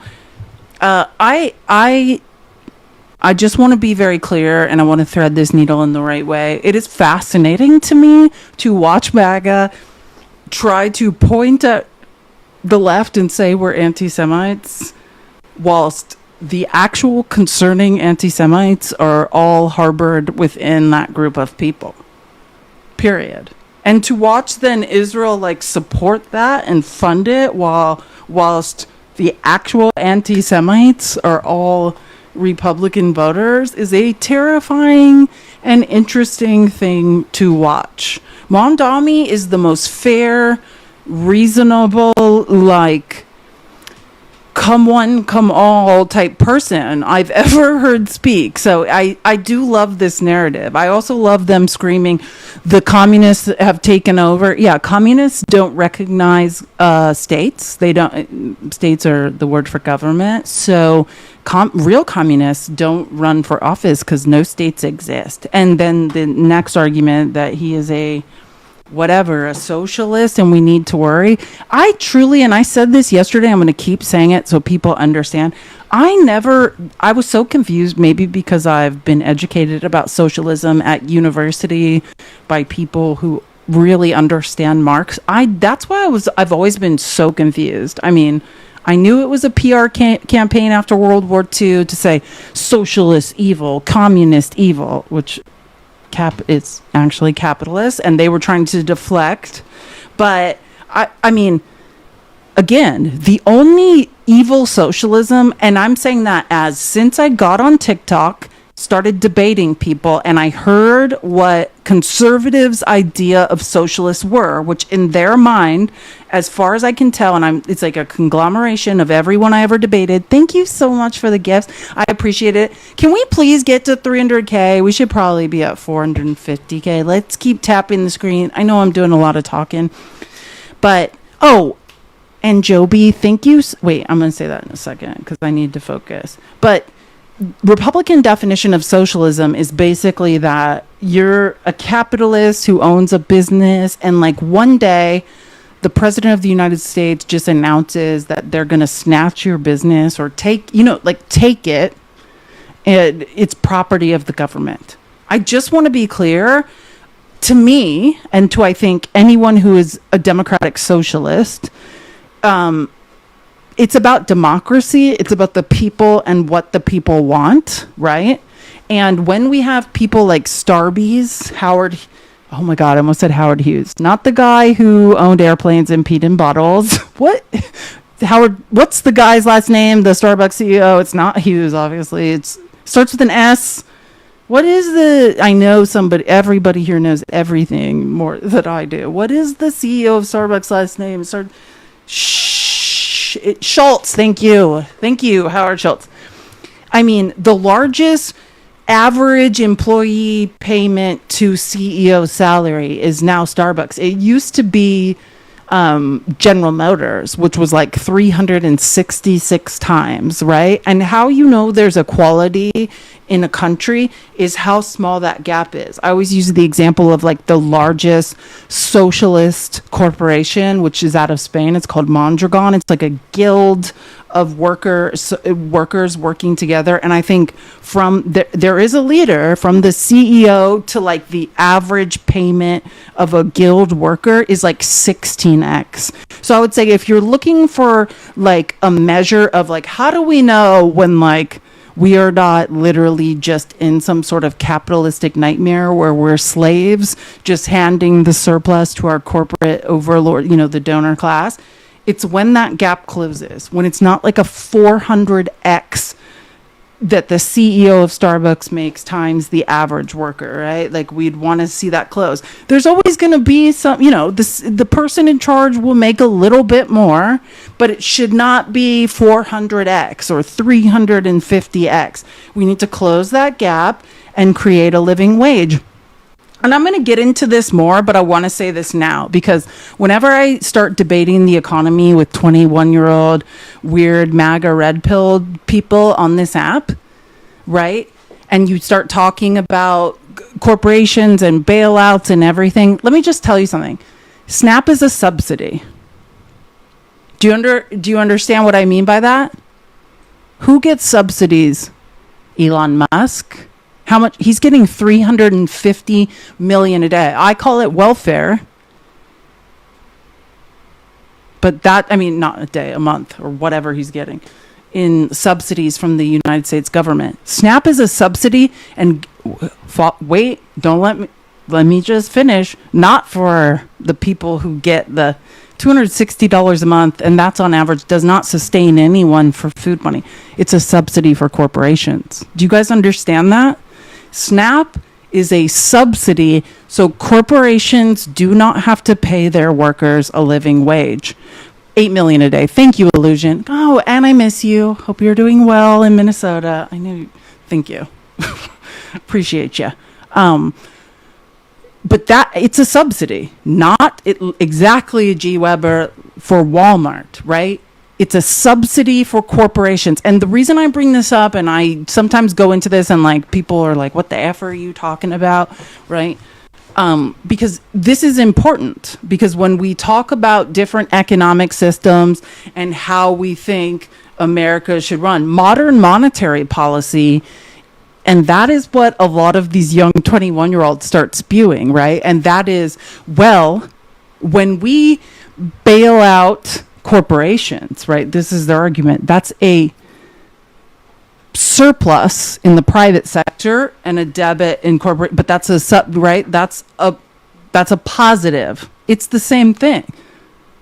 SNAP is a subsidy for corporations. That's who's benefiting. Now, we can make a choice, and because this is the one thing I know. People, whenever you start listening to people, if you mention the words universal basic income, which you're like, what's that? Look it up and listen to debates about it. It's actually more cost effective. If we gave every American citizen, whether you are working or not, like a $500, $600 check a month, that's actually cheaper than the current cost of poverty in America, right? I mean, that's the reality. SNAP is a subsidy, so corporations don't have to do what they used to have to do, which were pensions, which was full coverage medical insurance, which was paying a wage that allowed one person to work while the wife took care of the family, to have a house, to have a car, to have a household under one income. Now people are working 3 jobs. They used to work 1 job, and those 3 jobs still don't pay for insurance and cover the cost of food, right?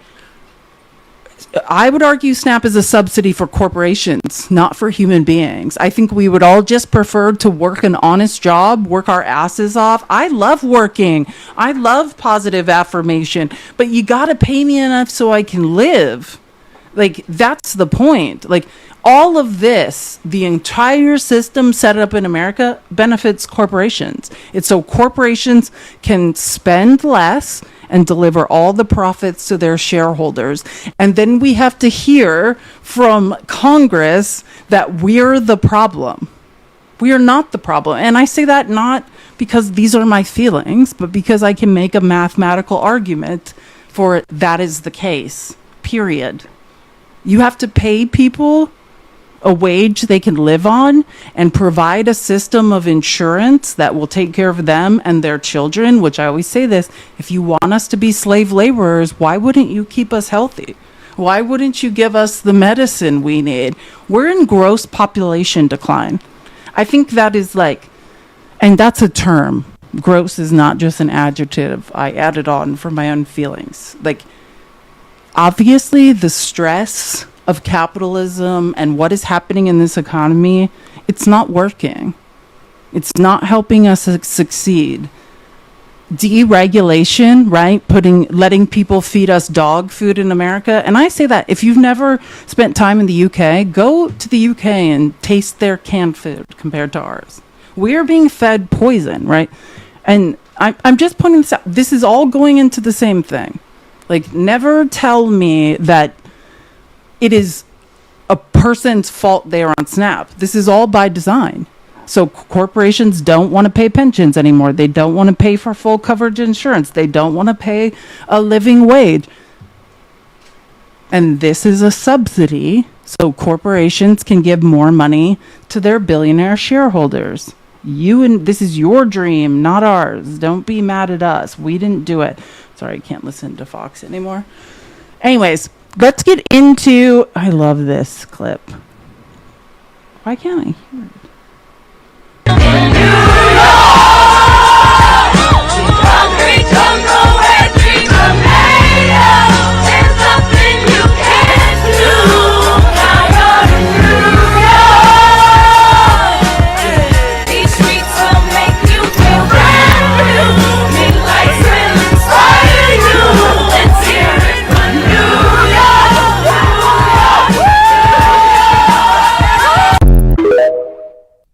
Would have loved to have been there. And also, this same account, the one I showed you, posted this video that I'm showing you now, which I didn't post it, but whatever it is, Charisse_Lee, Maida Charisse Lee, same account. Now, here are some numbers. When I say that, like, this is the evidence, this is the mathematical evidence that Hispanics no like Trump any longer.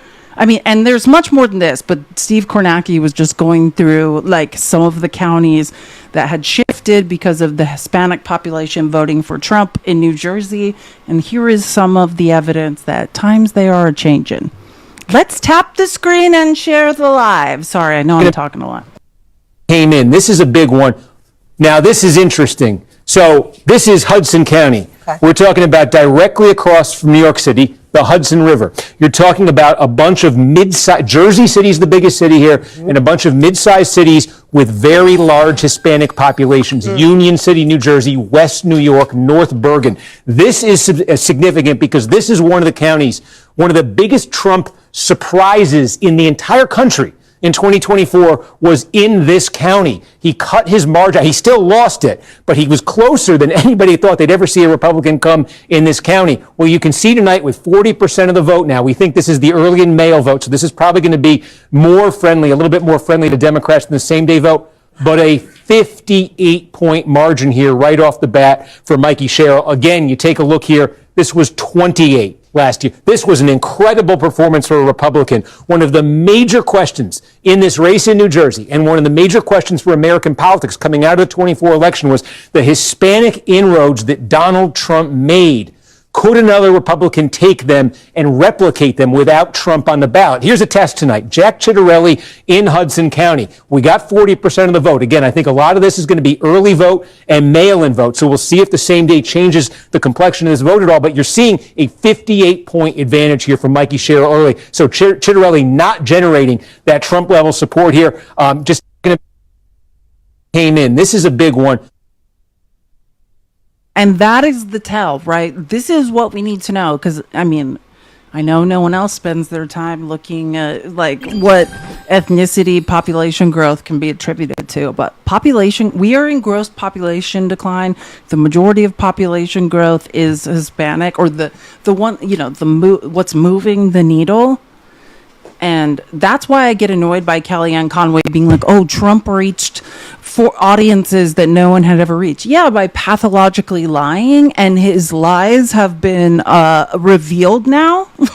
And that's why I was so relieved. The math told me we were going to win, but these are the stories that Republicans are trying to cover up. They're like, oh, they're losers anyway, blah, blah, blah. No.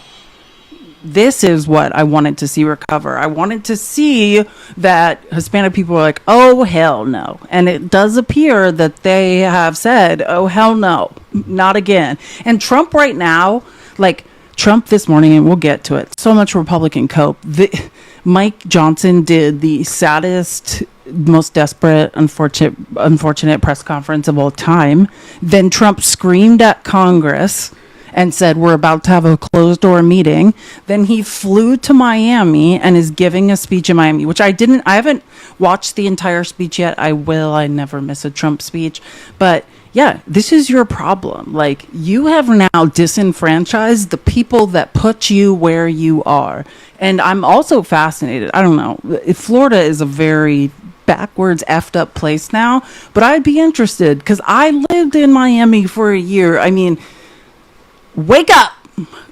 Does everyone remember the videos I would play of Venezuelans being like, but Trump said we could stay, while like ICE is like beating them up and dragging them out of their houses? And like my dad, and I'm saying that my dad is Mexican, indigenous, literally Hispanic, and still supports Trump. Like, it's fascinating to watch like the older generation do this, but I just think overall the numbers from this election have kind of shown like Hispanics are like, yeah, I really can't trust this guy.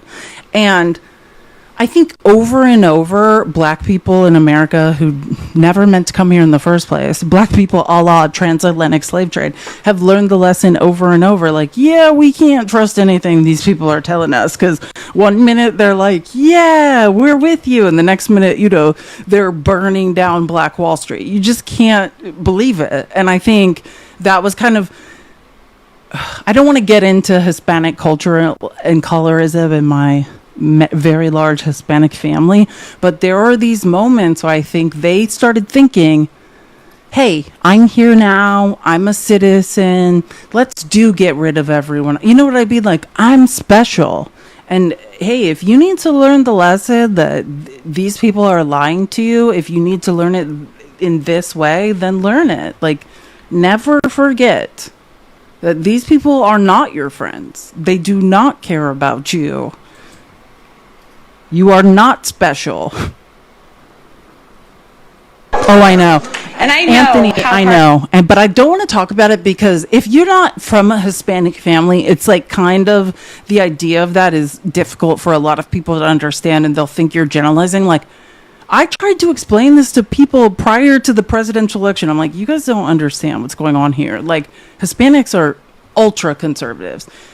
They are Mexico is more conservative than than the United States. Like, their instinct is conservatism. Like, taken over, like when the Catholic Church came and were like, hey, convert, never speak your language again, or we'll unalive you. Like, the Catholic Church has a stranglehold on the Spanish-speaking world. These are real conservatives. And I always talk about this, like, not only is my father from Mexico, but, you know, like, I disappeared into South America and basically toured the whole thing. And I was like, oh, this might be worse than, okay, we are more conservative than Mexico. This is actually a worse place. Like, it is still in Mexico. And I hate saying this out loud. Like, as a, you know, I'm pansexual, whatever, like, my choices of who I sleep with is not based on what type of genitals you have. Like, I have dated women, men, it's not based on that. But like in Mexico, it is still very common where my father is from to just, you know, people just unalive a queer person, like just beat them until, and it's not like the police are like, we need to find who did this. Like, the attitude is, well, yeah, they were sinning. And when I went to South America, what scared me most is it was worse. I was like, oh, I thought Mexico was conservative. Now I'm in this place where now I don't think I should be here. Like, I worked for a nonprofit that was helping women. Like, people don't understand, like, you know, if you have sex outside of marriage in some of these highly hyper-conservative Spanish-speaking communities, and then you show up pregnant, like, it could be life or death for you. And yeah, and I worked for a nonprofit that like helped women like find like health options to do something because they feared that they were no longer going to be living after this. And like, that's what people need to understand. It is very easy for the Hispanic community to say, yeah, that we are conservatives. They are. Trust me. I always talk about, do you ever wonder why my hair's so long?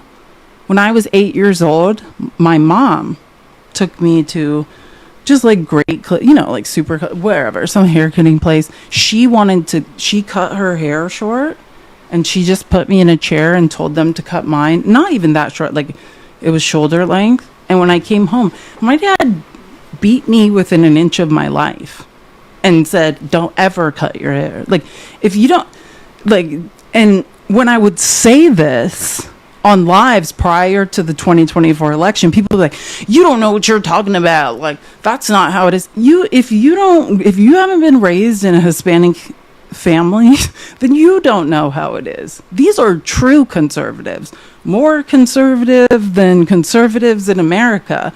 But what they need to, and now I believe have woken up to, is the fact that, we'll never be one of them. Like, they got confused for a second and they were like, we're on the same team.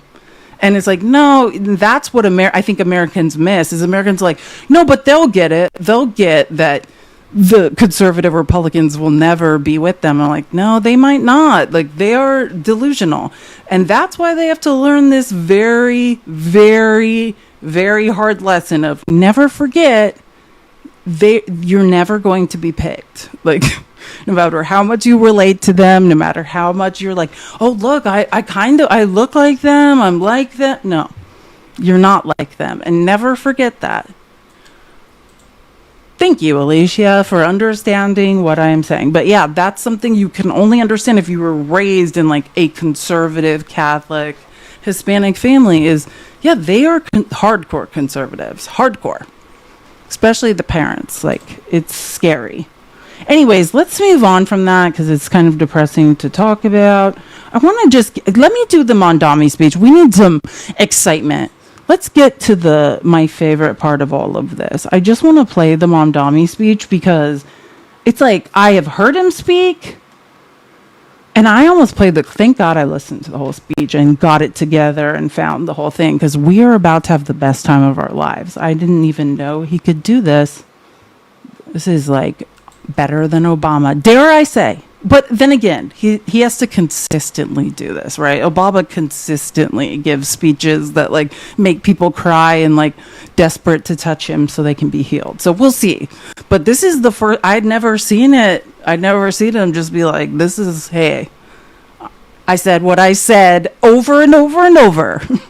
And I don't want to say this, but as someone with a history degree, I'm actually very worried for him. This is given Malcolm X like vibes. Do you know what I'm saying? Like, we need to protect this man with our literal lives, because he's saying way too many things that are way too true. Like, we need human shields in front of him at every moment, because this is a direct threat to billionaires continuing to rob us and consolidate wealth at the top of the economy. Like, we need to be very, very scared for this man. And not just that, and I don't want to bring it up, but Israel, like Mossad. Like, we need to worry a lot about whether or not this man is going to be okay.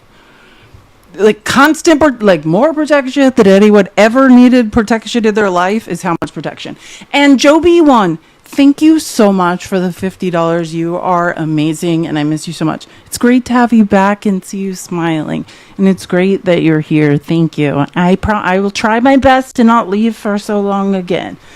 And now, let's listen to the best speech of all time. But again, I honestly want to volunteer to just, like, be his security guard. Like, I'm worried. We will refuse to allow those who traffic in division and hate to pit us against one another. In this moment of political darkness, New York will be the light. Here, we believe in standing up for those we love. Whether you are an immigrant, a member of the trans community, one of the many black women that Donald Trump has fired from a federal job, a single mom still waiting for the cost of groceries to go down, or anyone else with their back against the wall, your struggle is ours too. And we will build a city hall that stands steadfast alongside Jewish New Yorkers and does not waver in the fight against the scourge of anti-Semitism. And by the way, like, Fox is saying, I won't get into it, but they're saying that he never said that he just sat here and was an anti-Semite. Did everyone hear that? I just want to make sure we're all hearing the same words. Where the more than 1 million Muslims know that they belong. Not just in the 5 boroughs of this city, but in the halls of power. No more will New York be a city where you can traffic in Islamophobia and win an election.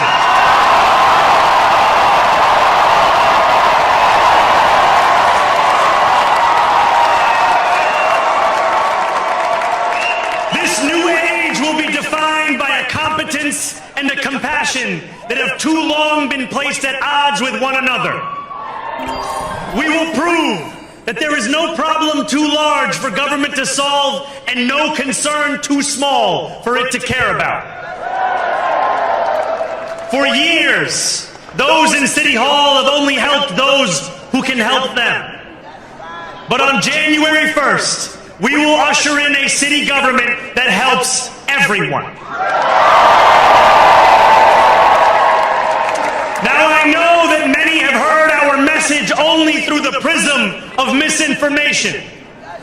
Tens of millions of dollars have been spent to redefine reality and to convince our neighbors that this new age is something that should frighten them. As has so often occurred, the billionaire class has sought to convince those making $30 an hour that their enemies are those earning $20 an hour.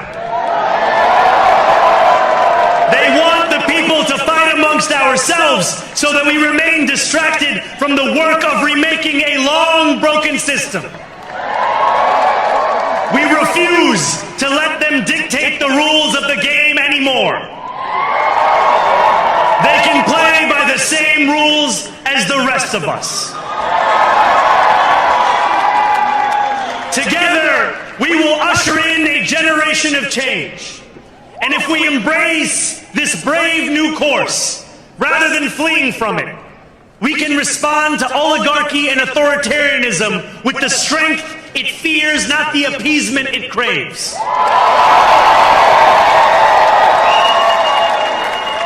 After all, if anyone can show a nation betrayed by Donald Trump how to defeat him, it is the city that gave rise to him.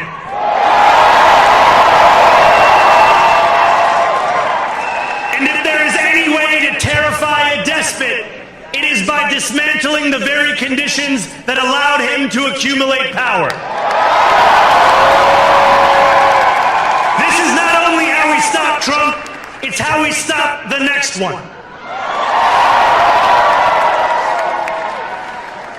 So Donald Trump, since I know you're watching, I have 4 words for you. Turn the volume up. I have this in 2 pieces, but like someone earlier was saying we should get t-shirts that say turn the volume up. I'm sure someone's going to sell them, but I want one. Like I have listened to this speech like 7 times, I think, and I'm like, when he says turn the volume, can you imagine, like, Trump was watching, and that's why Trump was terrorizing the Congress this morning at that speech. Like, he is furious. He is boiling inside. This man cannot I can die now. And anyways, sorry, it took me a long time to find this full speech. Donald Trump, since I know you're watching, I have 4 words for you. Turn the volume up.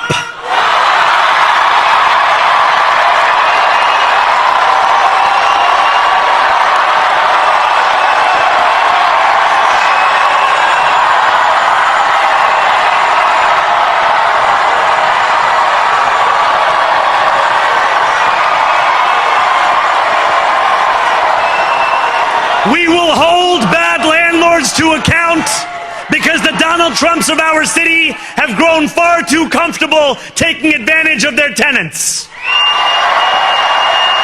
We will put an end to the culture of corruption that has allowed billionaires like Trump to evade taxation and exploit tax breaks.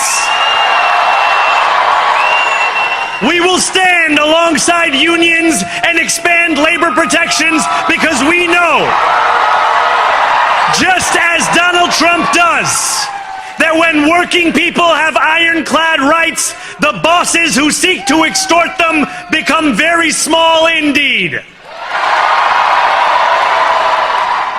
New York will remain a city of immigrants, a city built by immigrants, powered by immigrants, and as of tonight, led by an immigrant.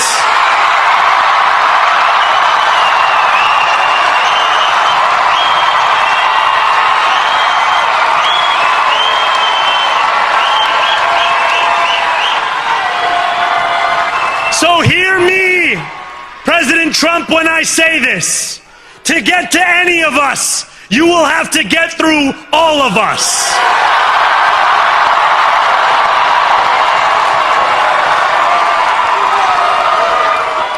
When we enter City Hall in 58 days, expectations will be high.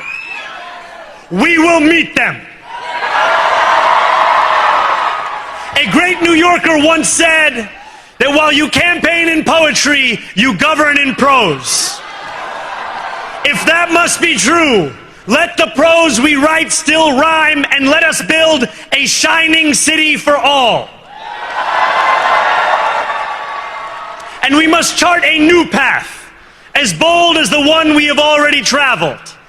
After all, the conventional wisdom would tell you that I am far from the perfect candidate.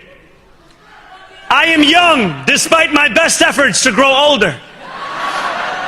I am Muslim. I am a democratic socialist. And most damning of all, I refuse to apologize for any of this.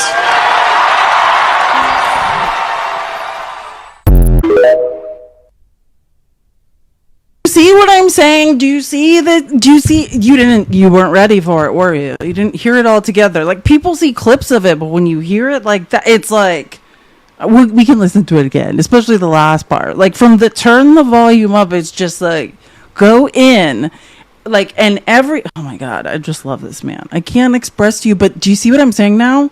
I think we need human shields for him. Like, I will volunteer to just stand in front of him. Like, because I am very worried about this man's safety. Like, truly concerned about this man's safety. I know it gets better. I'm telling you, the more you listen to it, the better it gets. Like, I love it more every time. Do you see his illusions? Like, oh my God, I love when he talks about prose, and I just can't. I'm sorry. I love this man, and I've loved him for a while. I have a whole presentation. Actually, you know what? Let me show you. I just want to show you. Let me just find my Mom Dommy presentation I never gave, because I just want to remind people, because I actually haven't, leading up to the election, heard a lot of people saying, like, what was his platform? And I have, oh God, now it's been so long since I've done live, so I can't remember the guy's name I love. Hold on. I'm going to show you just a couple clips of, like, and truly, this man is an enemy to the billionaires. And that's why I'm just like, we have to be very terrified of what happens next. Where is my Mom Tommy presentation? I have so many. It's disturbing.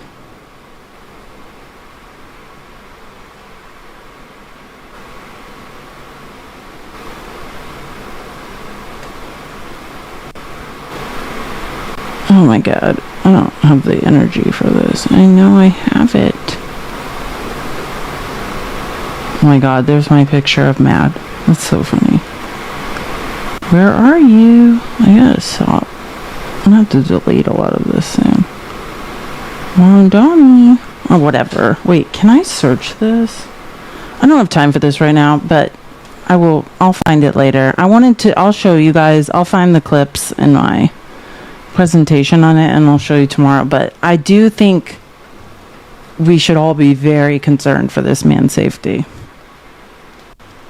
And I think if something happens to him, they're just going to be like, well, everyone, that's what happened to Charlie Kirk. Like, they're just going to play it off like, yeah, well, it's dangerous to be president. Like, that's why I am very, very concerned. But hopefully he is going to make it and be very okay. But in this political climate, who effing knows anymore? I just want to this is what I was looking for too. So also today, this morning, this is what he was giving a speech. This is what he said about ICE, which I also was like, amazing.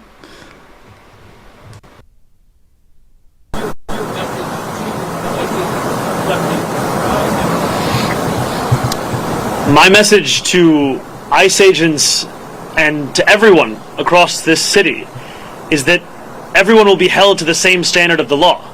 If you violate the law, you must be held accountable. And there is sadly a sense that is growing across this country that certain people are allowed to violate that law, whether they be the president or whether they be the agents themselves. And what New Yorkers are looking for is an era of consistency, an era of clarity, an era of conviction. And that is what we will deliver to them. And I am looking forward to having conversations with Mayor Adams and his administration about the work of the transition to ensure that the handover is a seamless one and that it is one that benefits the shared work we all have to deliver for the people who call the city home. Thank you.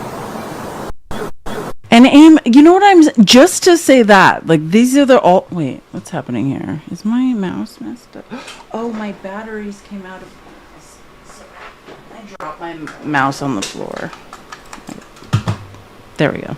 Okay.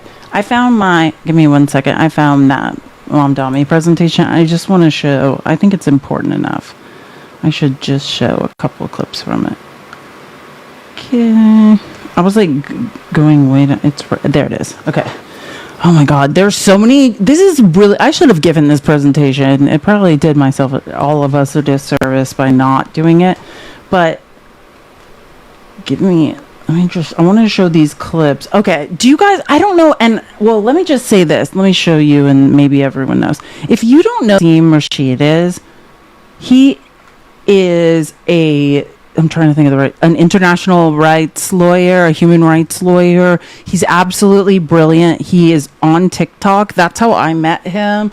And like one of the first people I absolutely fell in love with on TikTok was Naseem Rashid. If you're not following this man on TikTok, absolutely follow him. He is brilliant. If Mamdani wasn't running, the anti-Mamdani demonization from corporate media and corporate Democrats has gotten to a new level of extremism. Mamdani has made comments that some have said veer towards anti-Semitism. This is a classic tactic of corporate media. No actual identification of who these people are, just a random statement of anti-Semitism that's taken as gospel. His initial statement after October 7th, he criticized the Israeli government but didn't criticize Hamas. Criticizing a government is not anti-Semitic. Governments don't have rights. States don't have rights. People have rights. The statement Zohran Mamdani made after October 7th was quite simply this: we mourn the loss of innocent life of Muslims and Jews, and we want this fighting to stop. He warned that the Israeli government committing war crimes would lead to more death and destruction, and the genocide we've seen since then shows that in fact his warning was correct. He defended the use of the word globalize, or the phrase globalize intifada. No, he didn't. And I'm going to show you the clip that they're talking about in just a moment. But this is flat out lying. There's no evidence of this whatsoever. He's literally just making things up. And he even said that the Israeli Prime Minister Netanyahu should be arrested, or he would, if he were mayor, he would arrest Netanyahu if he visited New York City. This is what international human rights law requires us to do. The International Criminal Court has issued a warrant for his arrest after due process of law. Even Israeli judges were part of the panel that made this decision and agreed that Netanyahu has credibly committed war crimes. He has killed innocent people with intent, and he should be held accountable. What you're saying is that it's a bad thing that Zohran Mamdani wants to uphold international human rights law. The same people who condemned Trump for claiming he's above the law are now condemning Mamdani for saying that no one is above the law. Do these things concern you? Globalizing the Intifada, by way of example, is not an acceptable phrase, and he's going to have to clarify his position on that. Watch this clip from where they're pulling the globalize the Intifada remark, and you'll begin to understand just how ridiculous this smear actually is. Does that just make you uncomfortable? Like the phrase "globalized intifada from the river to the sea." Does that make you uncomfortable, or do you think? Okay, those are different. Those are super different. They're not Those are really like different genres. I'm sorry. I'm asking Zoran. Then they're not really different to me, and to some people, they're not different. You know, I know people for whom those things mean very different things, and to me, ultimately, what I hear in so many is a desperate desire for equality and equal rights in standing up for Palestinian human rights. And I think what's difficult also is that the very word has been used by the Holocaust Museum when translating the Warsaw Ghetto Uprising into Arabic, because it's a word that means struggle. Sure. And as a Muslim man who grew up post 9/11, I'm all too familiar in the way in which Arabic words can be twisted, can be distorted, can be used to justify any kind of meaning. Yep. And I think that's where it leaves me with a sense that what we need to do is focus on keeping Jewish New Yorkers safe, and the question of the permissibility of language is something that I haven't ventured into.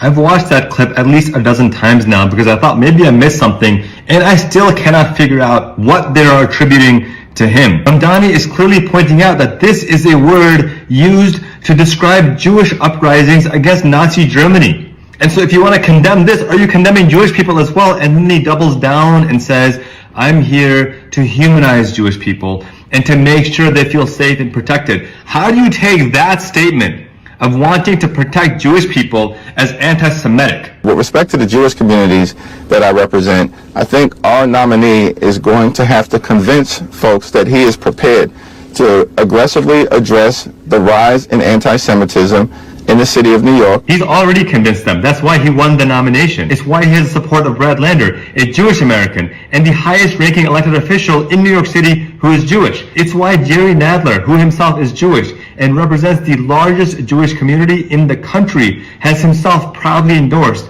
Zoran Mamdani. Any mayor, whether you're a Democratic mayor, a Republican mayor, an independent mayor, has got to commit to the safety and well-being of all of the people of the city of New York. And when there are moments of crisis and a rise in anti-Jewish hate, that's a threshold. What we need to do is focus on keeping Jewish New Yorkers safe. Moreover, he's committed to an 800% increase in public safety initiatives to combat anti-Semitism. He is telling you his plans to ensure we combat anti-Semitism. It would help if you actually listen. The anti-Mamdani demonization from corporate media and corporate Democrats. And if you, Qasim Rashid is a Muslim. He's an international human rights lawyer. He's ran for Congress a couple of times. Like, if you have not been familiar, I tried to pin his account. It's Qasim.Rashid, KASIM.RASHID. I promise you, like, this is one of the first creators I followed, and he taught me so many, like, he's part of the reason I was like, you know what, I need to start speaking more. Like, he's absolutely brilliant. So yeah, if you have not had the pleasure of following this man, trust me, like, he is going to explain things and teach you things, and he's actually an amazing teacher. He should be a professor because he teaches and talks about things in such a way, it's so simple and easy to understand. Like, everybody needs to follow this man. He's brills. He's absolutely brills. Okay, I want to play this. I'm trying. Sorry, I made this presentation a long time ago, so I'm trying to remember. Like, I just want to play 2 or 3 of the most important clips I think relate to Mamdani. So I'm trying to remember which ones they are. Democrats need to grow a spine. I've been around politics for 50 years. I've witnessed this again and again. Milquetoast Democrats lose to Republicans, have an existential crisis, and then claim it's time to move to the center. The Democratic Party should move to the center. I think they need to move to the center. When Hubert Humphrey lost to Nixon, Democrats said it was time for the party to move to the center. When Jimmy Carter lost to Reagan, move to the center. When Walter Mondale lost to Reagan, just a little bit further. When Michael Dukakis lost to George H.W. Bush, center. I saw it up close and personal in 1994 when Democrats got walloped in the midterms. You're never going back to the center. Like, right? And the reason I'm playing this video now, if you're like, how does this relate to Mamdani? That is the point, and that's what Mamdani is saying. when we move back to the center, the moderate Democrats, the moderate Republicans, right, what I actually would call the real swamp, that conglomerate of people that are unbelievably privileged and just keep saying, everything's fine, let's continue helping corporations create more wealth inequality. I mean, this is the actual recipe for what happened with Mustache Man. That is what happened. Is people wealth inequality kept growing. People on the edges were disenfranchised, were poor, had nothing, and they just kept moving to the center. And then a grifter named Schittler came around and made a bunch of promises that happened to be pathological lies. That's what he said. He said he was a quote-unquote socialist. Was he? No, he was a capitalistic, grifting dictator, right? That's what the Night of the Long Knives were about. Any of the true believers who actually thought they were going to, share the wealth with others had to be done away with. That is what Trump is. Literally. I mean, it is.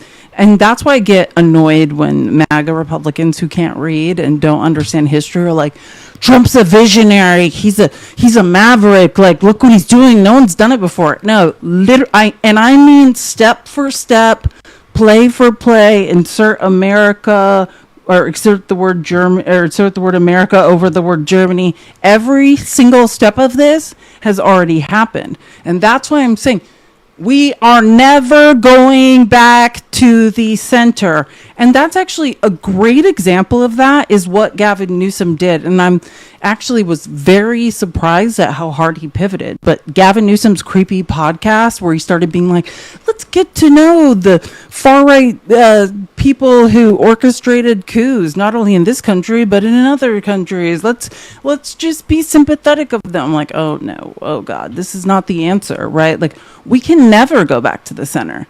And another thing I want you to think about while we think about Mamdani is when Mamdani says, I'm a democratic socialist, it is like it's like he's, people are like, we've got to do something about him. I just want to be clear.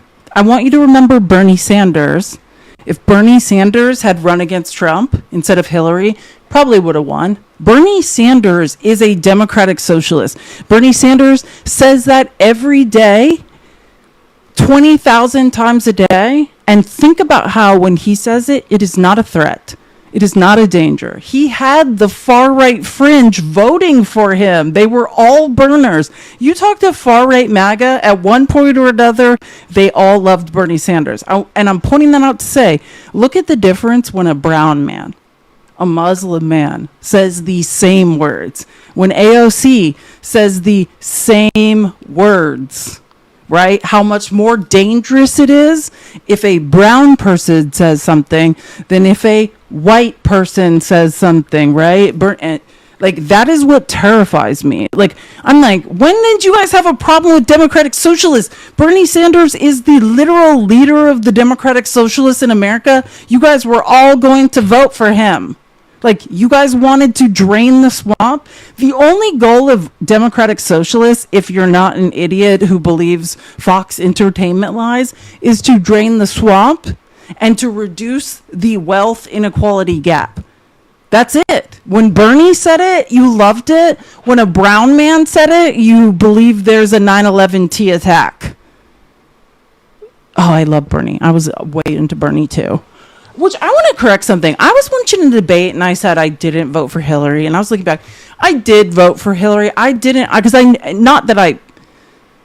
I just accidentally missed an election when I had to work in tech for a advertising trip outside the country.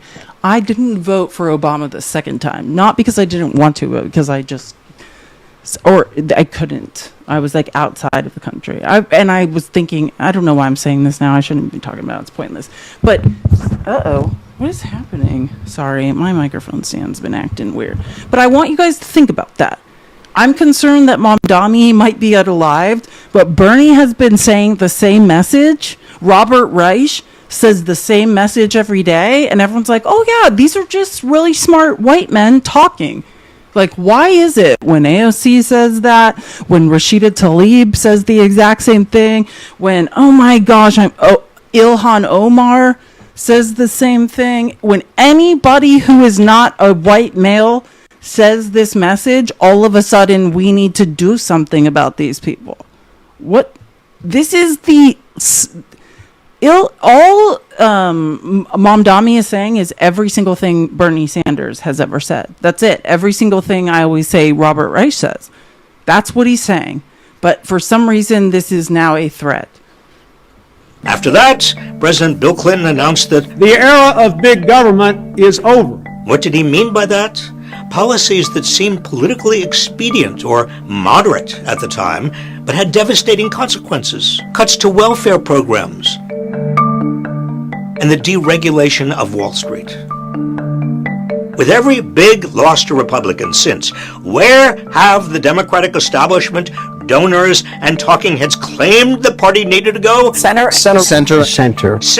But where is the center anymore between Democrats and Republicans? Halfway between truth and lies? Between democracy and oligarchy? Between freedom and fascism? By moving to the so-called center, Democrats have failed to fight the forces that led us to Donald Trump.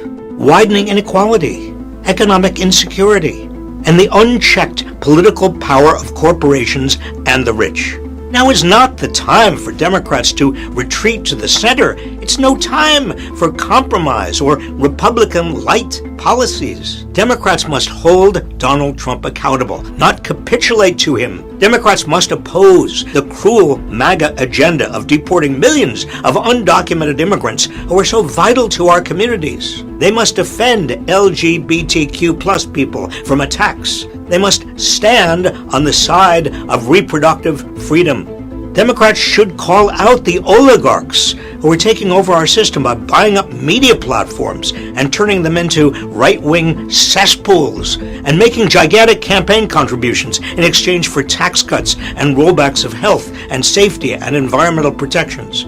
And they should stop drinking from the corporate money trough themselves. It's time for Democrats to get big money out of American politics. Democrats must listen to the millions of people who have fallen behind and are crying out for the status quo to be shaken up on their behalf.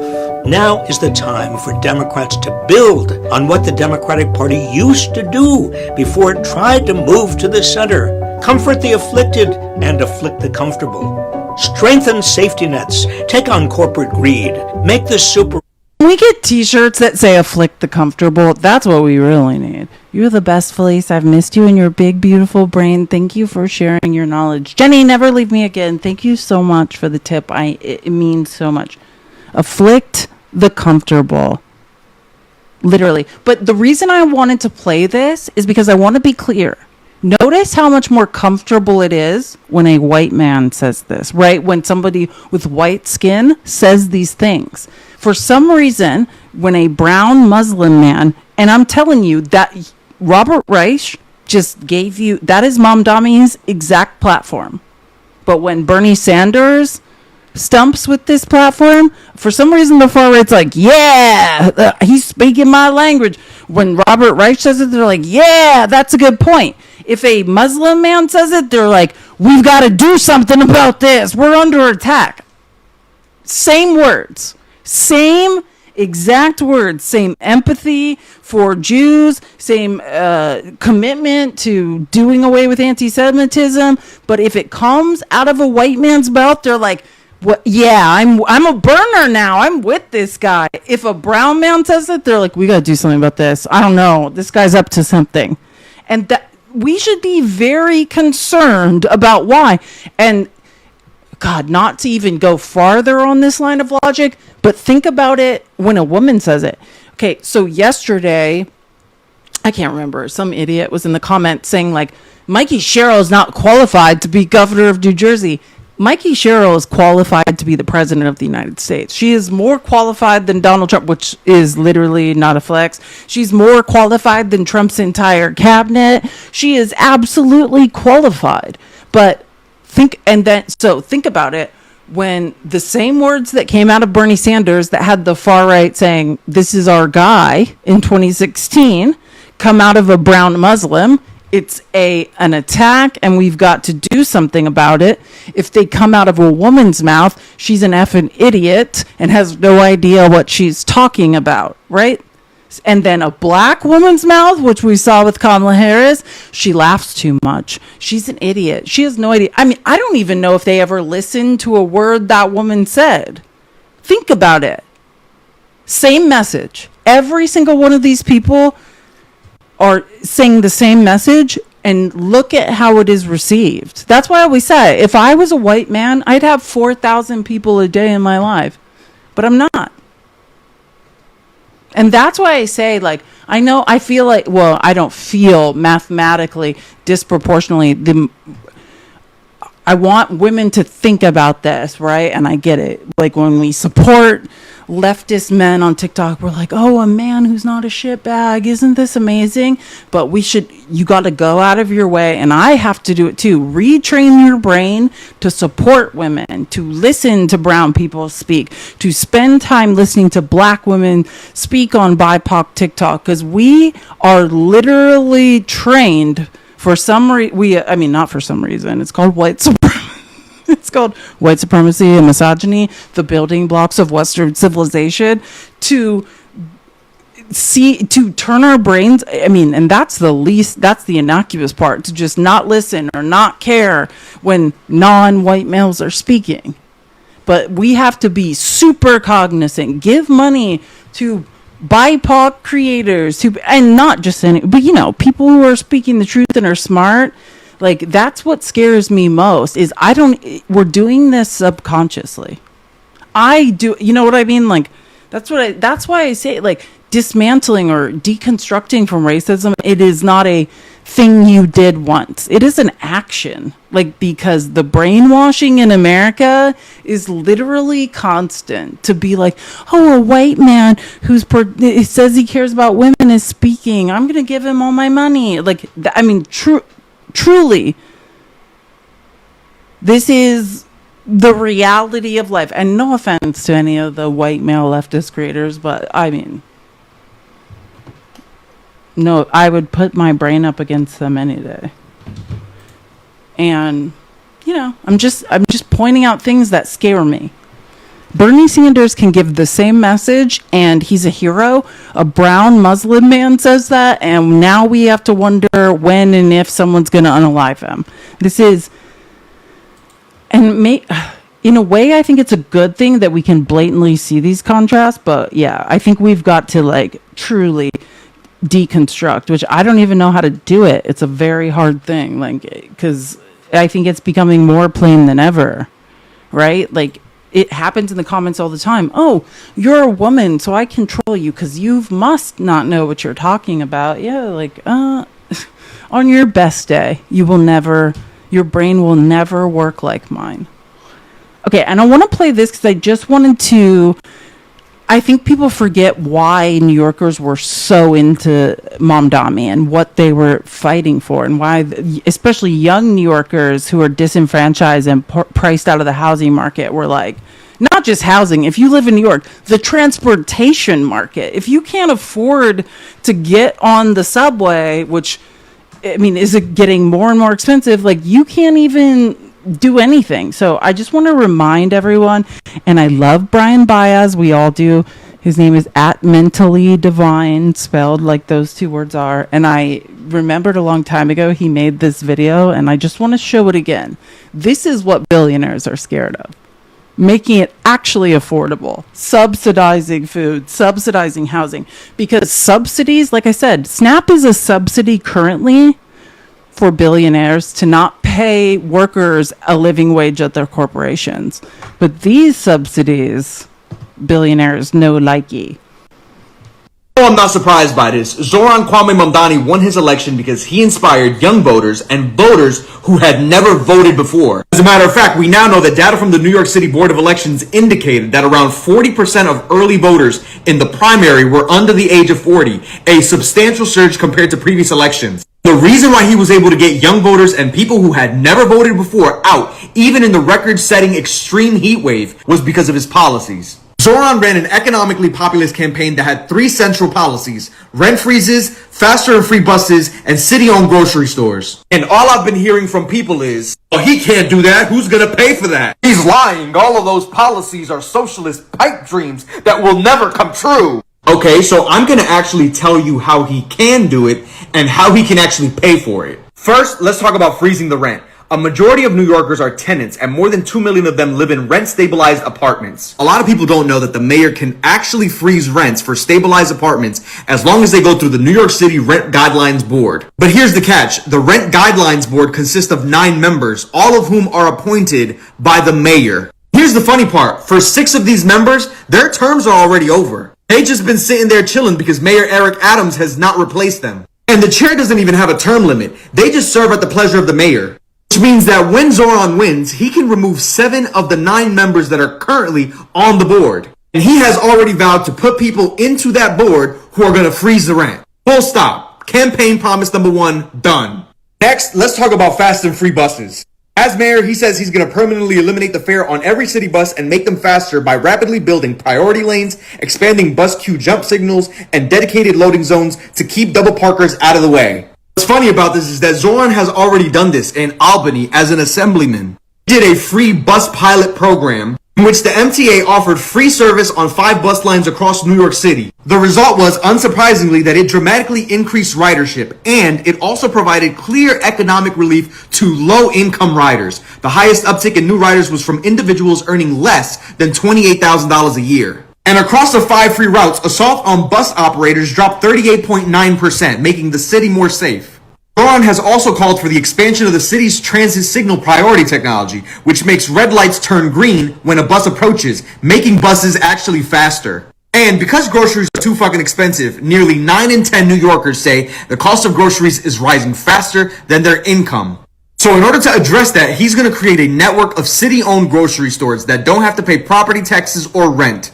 Dramatically lowers the overhead cost, and he wants to partner with small businesses and nearby farms in order to have those savings translate to the prices of the actual products that you're going to buy. Now, how does he pay for all of this? Well, the Fast and Free Bus program is going to cost $8 million a year, which is $50 million less than what New York spent on the new Buffalo Bills Stadium. $60 million a year. That brings it up to about $900 million. I know that sounds like a lot, but here's what's interesting. The New York City budget for fiscal year 2026 is $116 billion. And free and fast buses plus... Can you guys hear me right now? Can you hear me? I have no idea why my camera's frozen. Can you hear me? Can someone tell me in the comments if they can hear me? Because I'm just going to turn this... Okay, good. Let me just see if I can turn the camera off and on. I don't know... This has never happened to me before. This is a new thing. I've never had my camera freeze. Let me just try to change views. Okay, give me a second. I have no idea. Hopefully we can figure this out. Come on. Okay, I think we're fine. Okay, good. I had no idea what just happened. Sorry to ruin that, but I thought my live was about to be shut down. City-owned grocery stores is only $900 million. I need you to understand that when they say that there's no money for this, or when they start fear-mongering that, oh my god, taxes are going to have to go up in order to pay for these socialist pipe dreams, they're fucking lying to you. They're saying they don't have $900 million for city-owned grocery stores and faster and free buses, but they do have $1.1 billion to create modern fare gates to make sure that they crack down on fare evasion in the New York City subway system. Now here's the thing, the budget is already set for fiscal year 2026, but here's the new timeline if Zoran wins. Zoran gets sworn in on January 1st, 2026. In April, his administration develops and releases the executive budget for fiscal years 2027 to 2030. May through June 2026, the city council holds public hearings, meaning he can use his organizing, the organizing that he used to win the election, to put pressure on the city council to pass his budget proposal. By June 30, the fiscal year 2027 budget is adopted and takes effect on July 1st, 2026, meaning that faster and free buses start July 1st, 2026, and his agenda starts passing through. And since he only used $1 billion for city-owned grocery stores and fast and free buses, he has over $100 billion left over for no-cost childcare, baby baskets for New York newborns, green schools for a healthier New York, LGBTQIA protections, universal health care, raising the minimum wage to $30 by 2030, regulating delivery apps and protecting delivery workers, helping small businesses, funding libraries, and making New York City Trump-proof. And that's not a prediction, that's a spoiler. Oh, I'm not surprised by this. Zoran. Bye, Deborah. Thanks for hanging out for so long. I appreciate it. You're the best. Sorry, Deborah had to go. I was just saying bye.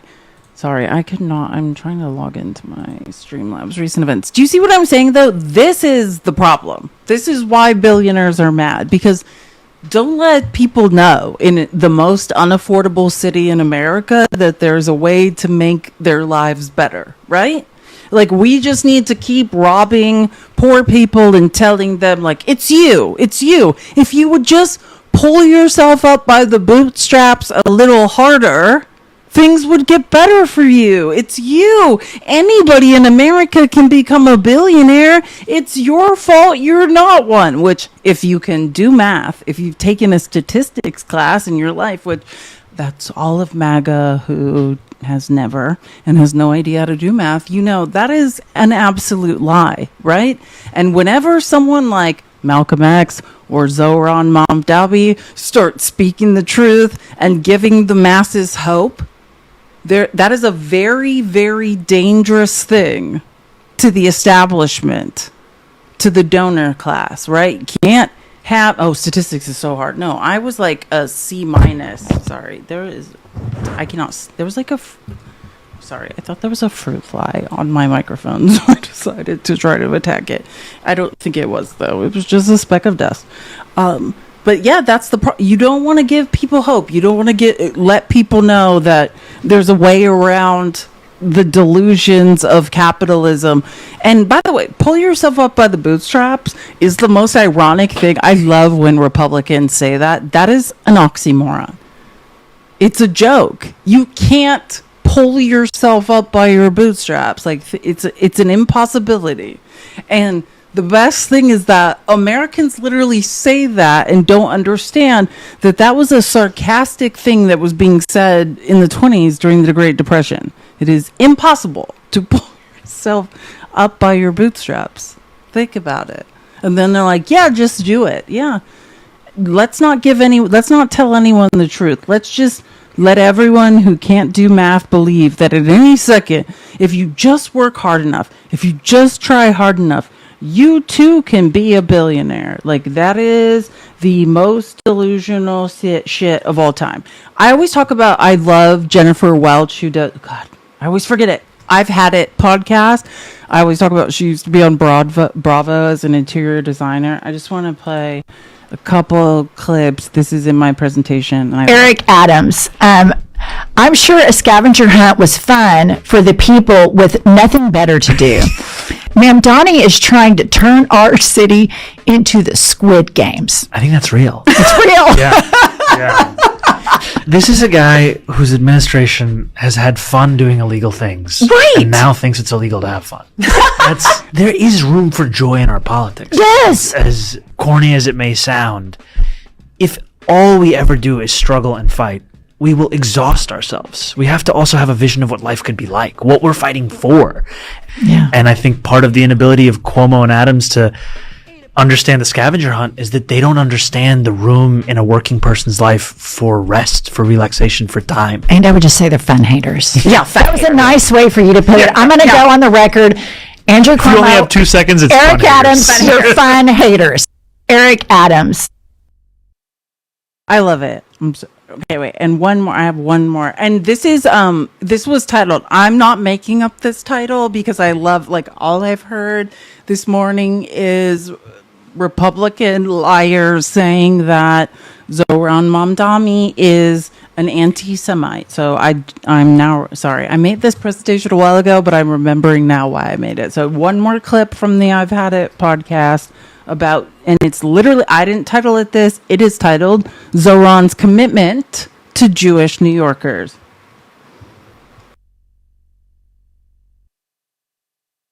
I can can I not hear this? Am I going crazy again? I'm not doing something wrong this time, right?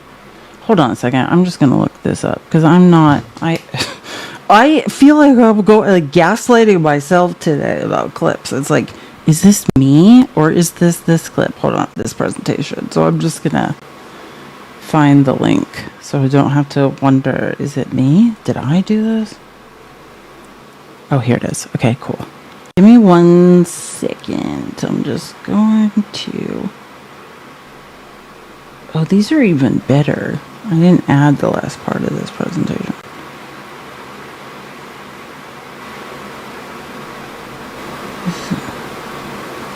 Sorry, I'm just looking what part. How far? Okay, 7 up. AOC. Oh yeah, I have to play you AOC. AOC went in last night. Oh, okay, I found it. Yep. Hold on. Give me a second. I have to text this to myself.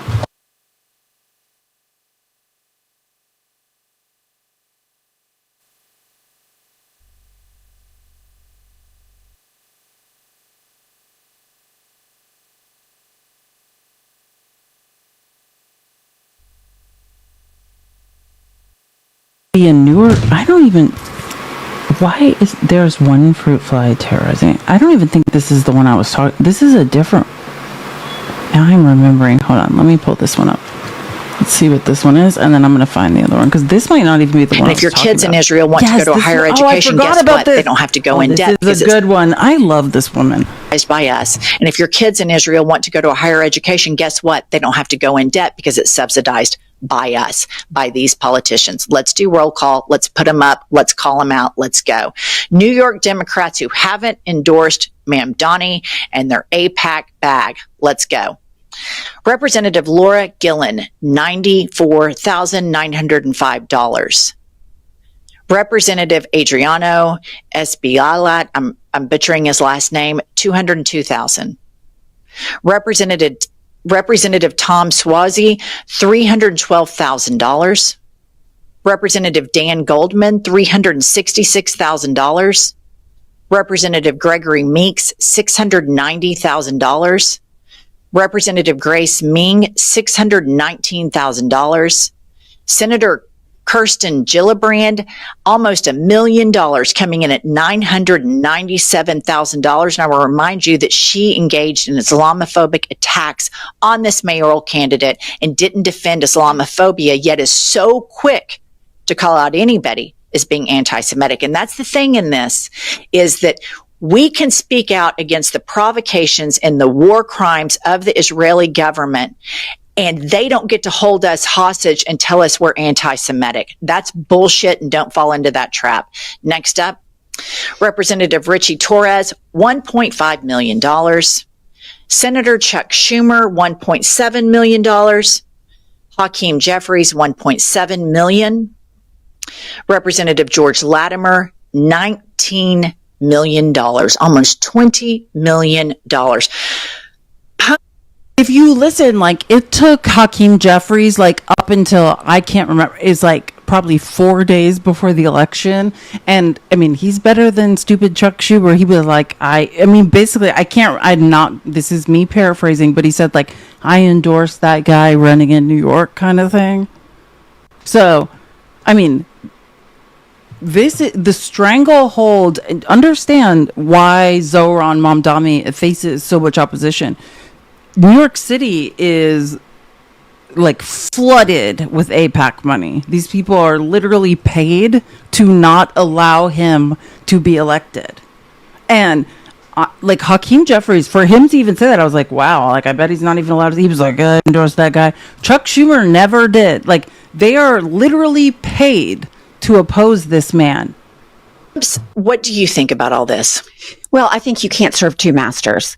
You cannot take money from a group and then be completely neutral as to other members of different groups. And if you're going to take that much money from somebody, they're expecting you to further their interests. And I just want to piggyback off of something you said, because that Netanyahu is the smarter, more calculated Trump. Am I correct that prior to October 7th, Netanyahu was in major political trouble in terms of staying in power, and that he had the intel. That is correct. About the attacks. That is But he correct. allowed it because it would improve his stance politically. To stay in power. To stay in power. And that tells me all I need to know. And I think the whole Iran thing was a wag the dog away from the egregious genocide and human rights violations that are happening to Palestinians. And this is the part where I get mad at AIPAC, because they want to make everything a binary choice. That's right. That you have to support Israel. And here's... Could not agree more. I think that's crazy. Hold on. I found that clip and I texted it to myself because for some reason I can't find the actual link. Let me get it here. This is my Zoran's commitment to Jewish New Yorkers clip. Let me see if I can pull this up. Okay. I have a question. I immediately heard when you won by a landslide. He can't support Jewish people. He can't represent Jewish people. I thought, boy, that's a window into your soul, isn't it? So how is it? Why does this is very strange that every time, I don't know, this is very weird. Hold on. Let me just try to change my camera again. I don't know. Every time I try to play this video, something weird happens. I find it strange. Very strange. What the hell is going on?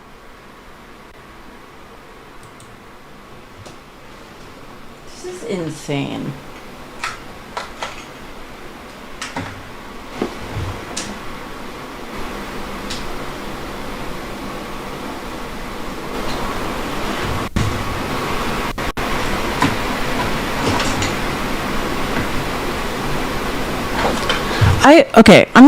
I have no idea I'm just gonna play this video because I find it very strange. Every time I try to play it, something weird happens. I have a question. I immediately heard when you won by a landslide. He can't support Jewish people. He can't represent Jewish people. I thought, boy, that's a window into your soul, isn't it? So how do you respond to that? One of the most beautiful things about the city is its rich legacy of a Jewish community, and I mean the cultural legacy, the legacies that we've all grown up with. And I moved to the city when I was 7 years at Heights, and so much of my introduction to New York City was also an introduction to Jewish communal life. I mean, I remember coming back from my 6th bar mitzvah and asking my dad, why don't we do these? Do we have anything like this? I was like, we don't have any. I remember the first bar mitzvah I went to. I was like, this is amazing. This is so cool. Yeah. So many of these people's concerns are so removed from what New York City life is like, right? This is a city that is a celebration of the possibility of all of us from everywhere across the world, of all different religions, being able to flourish in the same place. And my commitment is a commitment to not only protect Jewish New Yorkers amidst this rising anti-Semitism, but also a commitment to ensure the flourishing of Jewish life. And I think that is what I share with New Yorkers each and every day, that this will be a city that is not remade in my image. It's going to be remade in the image of struggling New Yorkers, of those who so often would have had what they needed to live a real fulfilling life, but now are in danger of being priced out of the city they call home. Okay, I literally don't know what's going on. This has happened twice at this point, so I'm just going to end the live and then figure out why all of these weird technical difficulties have happened. I literally have done nothing, and every time I try to play this clip, it's a problem. So I will see you guys tomorrow with more information. We're going to go over the Supreme Court oral arguments for SCOTUS tomorrow. I mean, if I'm not in so much trouble for just simply playing information that I don't see what the problem is. Yeah, I have no idea. Every single time I try to... This is strange. Anyways, whatever. I will see you guys tomorrow. Love you all. Thank you so much for your support. Later, Gators. What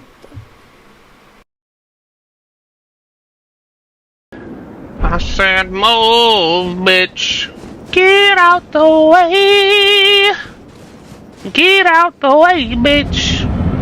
I said move, bitch.